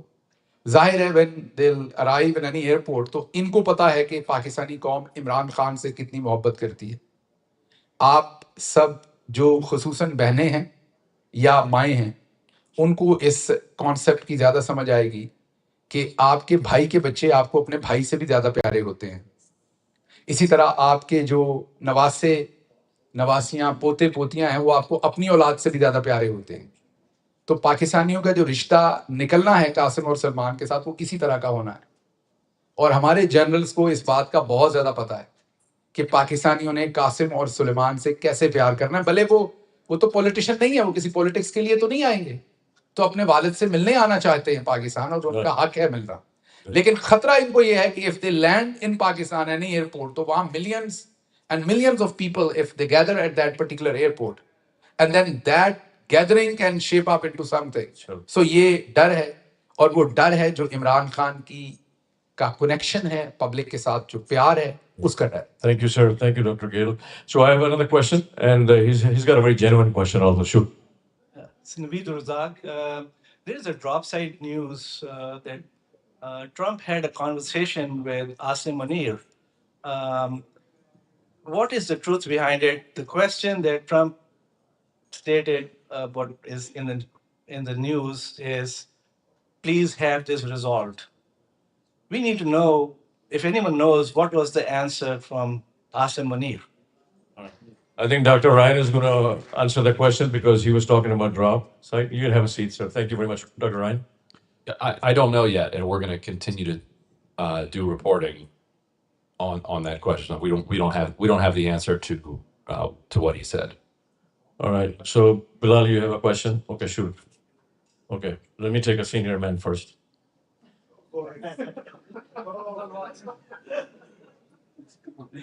Let me name first.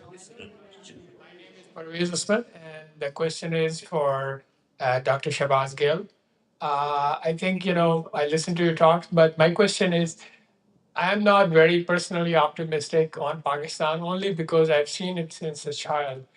People are morally corrupt. Despite all the big talk, 90% of the nation is corrupt. Yes, there are wonderful people, there are everything. How optimistic are you personally looking at the moral fabric of the nation that this is going to work out and Pakistan will prosper someday?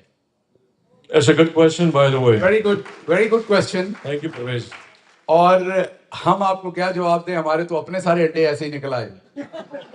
آپ کے سامنے جو ہماری party کا بہت ساروں کا حال نکلا وہ آپ کے سامنے, اور وہ بھی عمران خان جیسا اجلا آدمی کہ جو اس کے پہلو میں رہ کے بھی نہ بدل سکے. تو آپ سوچیں ان کے دلوں پر کتنی مہر لگی ہوگی کہ جو عمران خان کے ساتھ رہ کے بھی نہیں بدل سکے. تو لیکن دیکھیے, ایک تو سچ ہے کہ جو ہمارے پاس صاف ستھرے لوگ تھے, اور یقین کیجئے میرے ذاتی خیال میں زیادہ تر پاکستان میں جو لوگ میڈیکل کالجز میں جاتے ہیں, میں اگر اپنا وقت یاد کرتا ہوں جب اسکول میں تھے, تو جو سب سے بہتر والے بچے ہوتے تھے وہ میڈیکل کالج میں صرف پڑھنے کی وجہ سے نہیں, ایمانداری کی وجہ سے, کیونکہ وہ پڑھتے ایمانداری سے تھے نا, چکر نہیں کرتے تھے وہاں پر, تو وہ سارے میڈیکل کالجز میں چلے جاتے.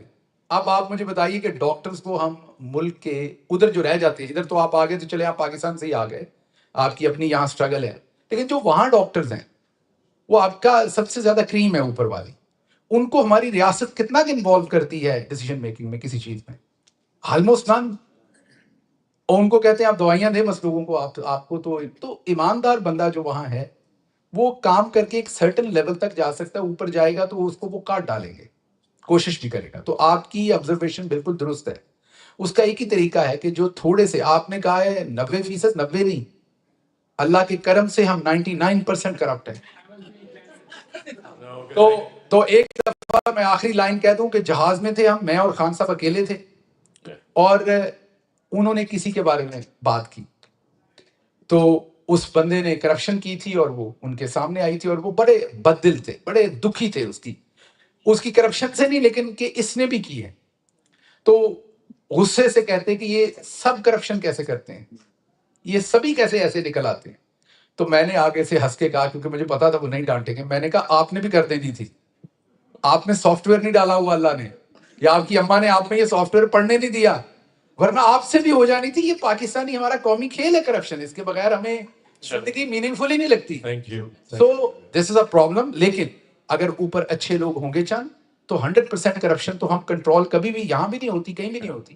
لیکن ایک میننگ فل کام ہوگا. اگر آج عمران خان کی گورنمنٹ کو آپ کمپیئر کریں تو ٹھیک ہے, मैं ये नहीं कह रहा किसी ने कुछ नहीं किया, लोगों ने सब कुछ किया होगा, लेकिन एक भी, there is not a one single meaningful corruption case which this regime could unearth or present in the court during Imran Khan's period. तो कुछ तो चेंज आया. Thank you sir, thank you.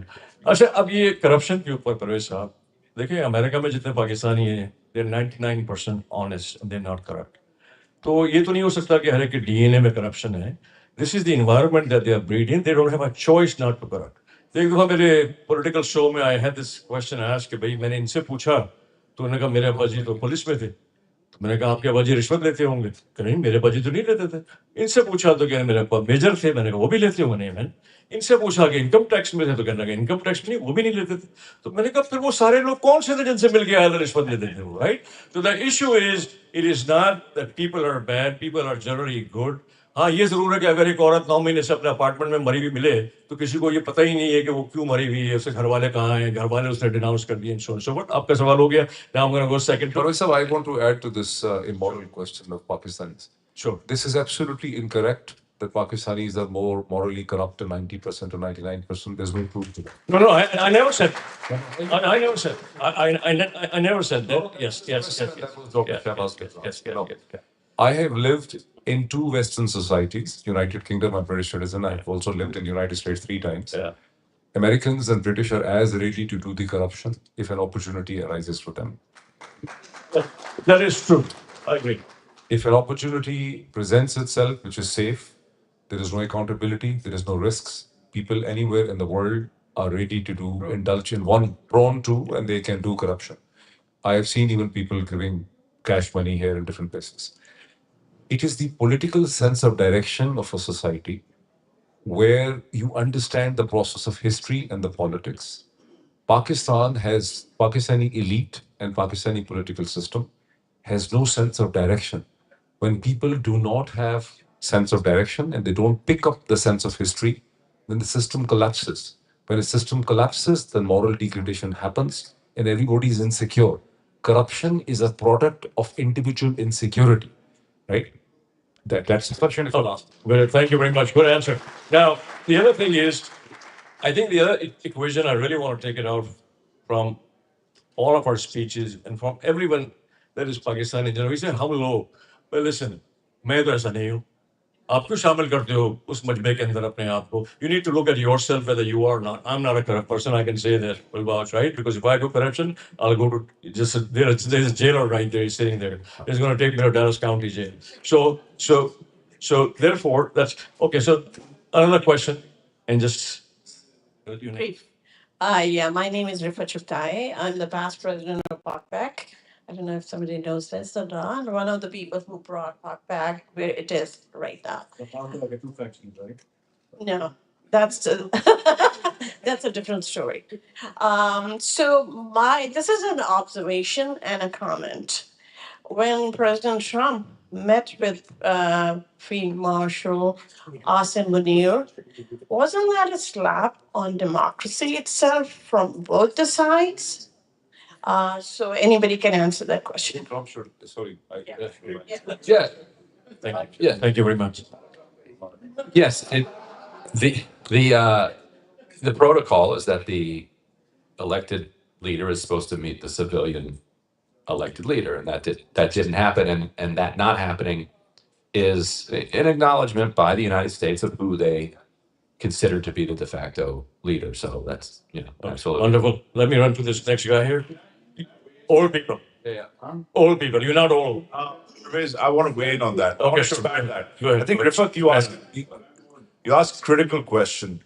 I think this is not the first time that this has happened. There's a long history of Pakistani dictators wined and dined at the White House, perhaps not in the cabinet room, perhaps in the Roosevelt room. But it's been happening at Camp David. It's been happening in the White House, and it's been happening for decades. Unfortunately, the very fact that this time around there's novelty, because this is technically not a dictator.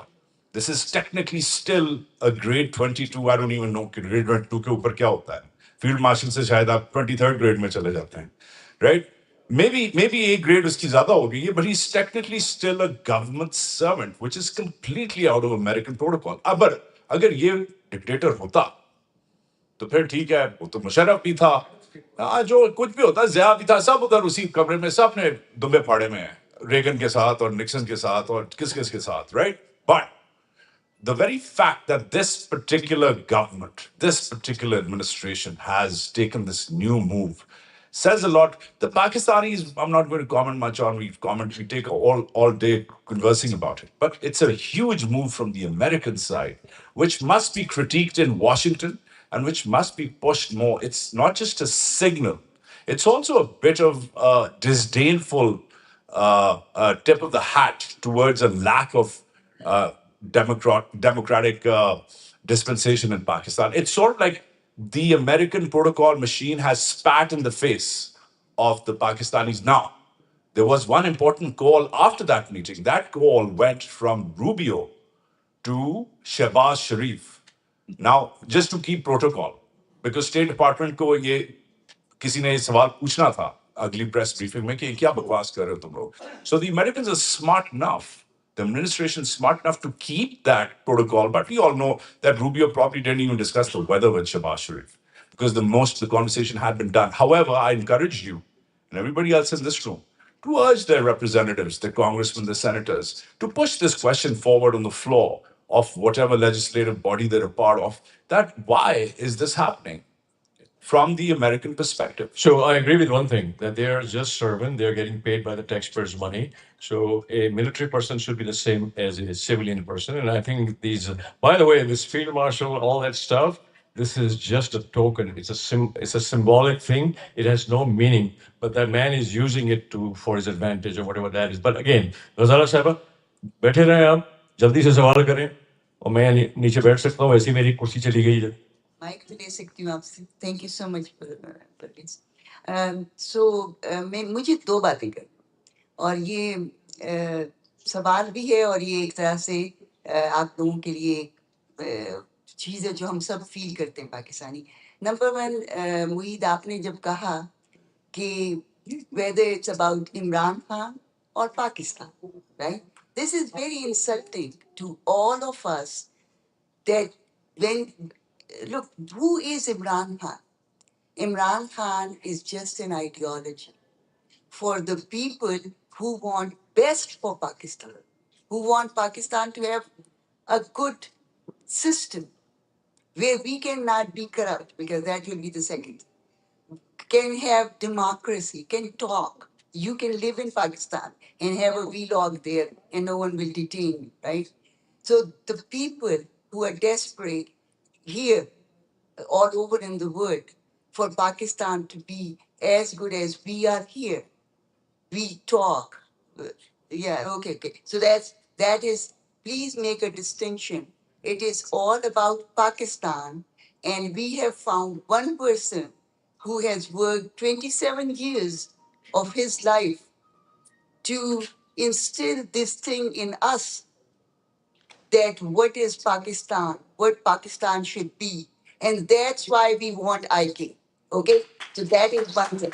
Number two, Mr. Gill, can I just one?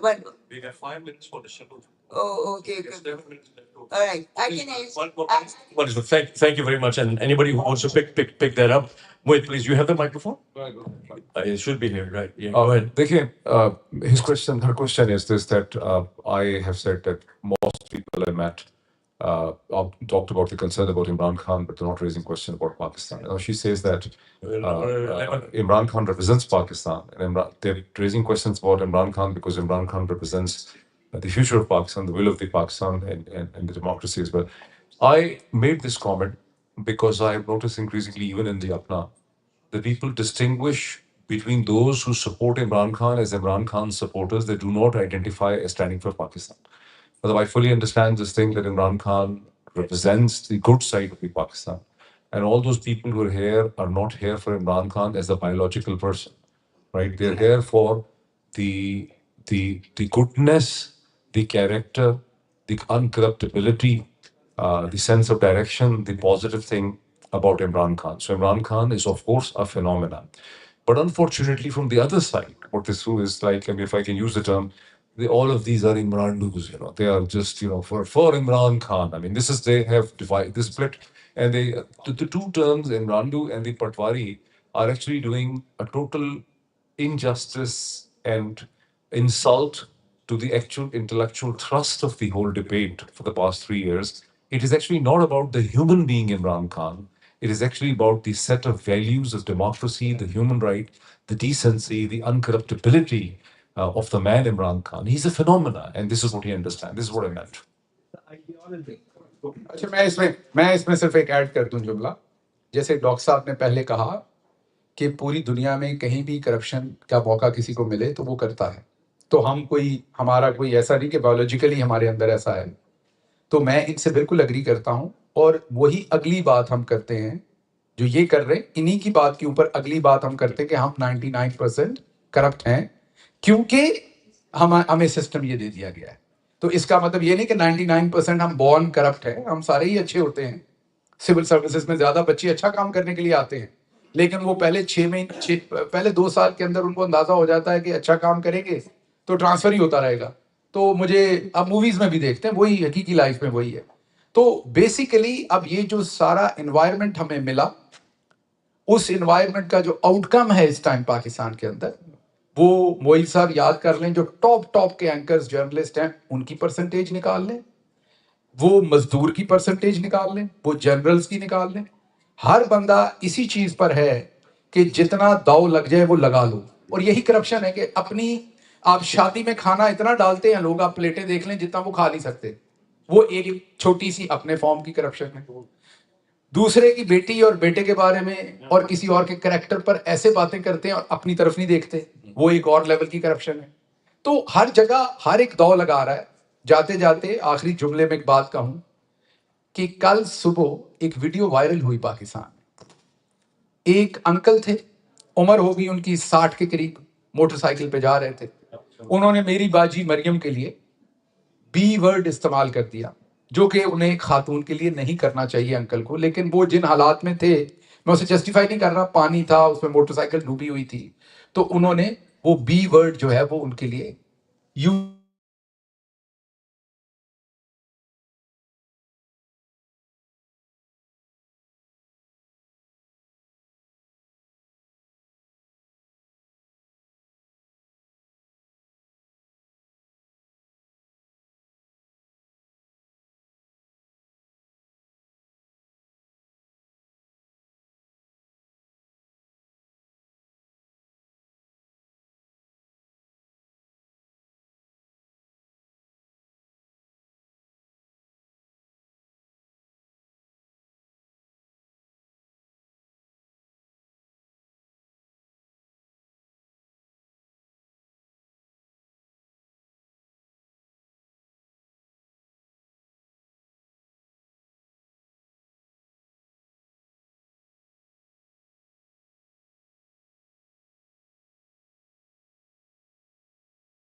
انہوں نے انہیں مارا پیٹا.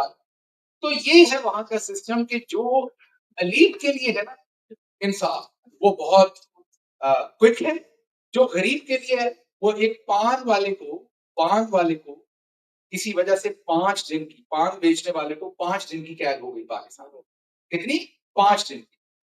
اس کی case کی appeal نہ سن سکے, appeal لگ گئی, وہ 5 سال کے بعد ریلیز ہوا جیل سے، اور جو سیشن جج انہوں نے ان سے معافی مانگی کہ اسٹیٹ نے آپ کو غلط 5 سال جیل میں رکھا، اور چیف جسٹس کے اوپر اب معذرت کے ساتھ مسخرے ہی ہیں سارے بیٹھے ہوئے ہیں، وہ کہتے ہیں ملک میں ہم نے تیز تر انصاف بنانا ہے۔